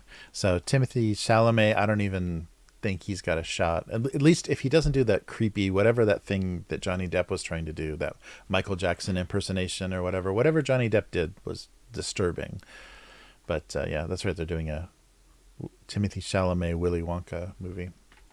good luck with that. You can't call kids fat anymore, or at least Roald Dahl can't. So we'll see. Oh man.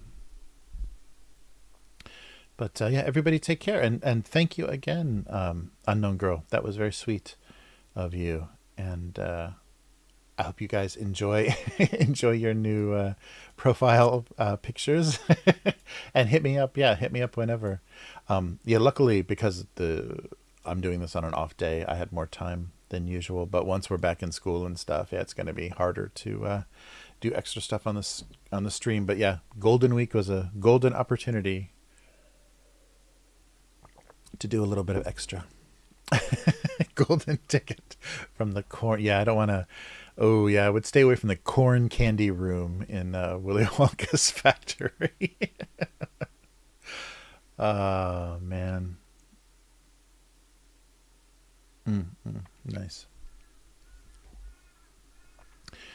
All right. Well, everybody take care. Yes, I'm glad. That was fun to do. Thanks so much for for the donation, and I had perfect amount of time to do that. So I was afraid. I'm always afraid that I'm gonna fail miserably. So I'm glad I got something. I'm glad I actually finished something. And yeah, I'll record if I start working on the 48 months badge. I'll record that and upload it on the channel so you guys can check it out. All right. So everybody take care. And it was so good. Yeah, so good to hang out. And thank you so much for the wonderful, what a wonderful chat. It's always fun to be kept company. Well, you have no idea what a lonely thing this used to be before you guys discovered this live stream. And the fact that I even tried to do this on a live stream is still pretty amusing.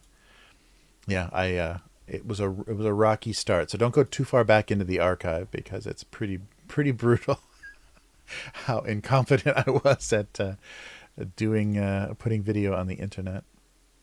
And the pandemic also reminded everybody that I have no idea what I'm doing. Once I lost access to the office. All right. So take care. And if this is the first time watching, if you're just lurking, abusecartoons.com is the website for everything. gocomics.com/domestic abuse is the archive that we look through for the comments. So you can read all 20 years of this cartoon. And I'll be back again next week. So Abuse Cartoons on social media, and someday a Discord. So take care, everyone, and I will see you next time. So thanks again. Goodbye.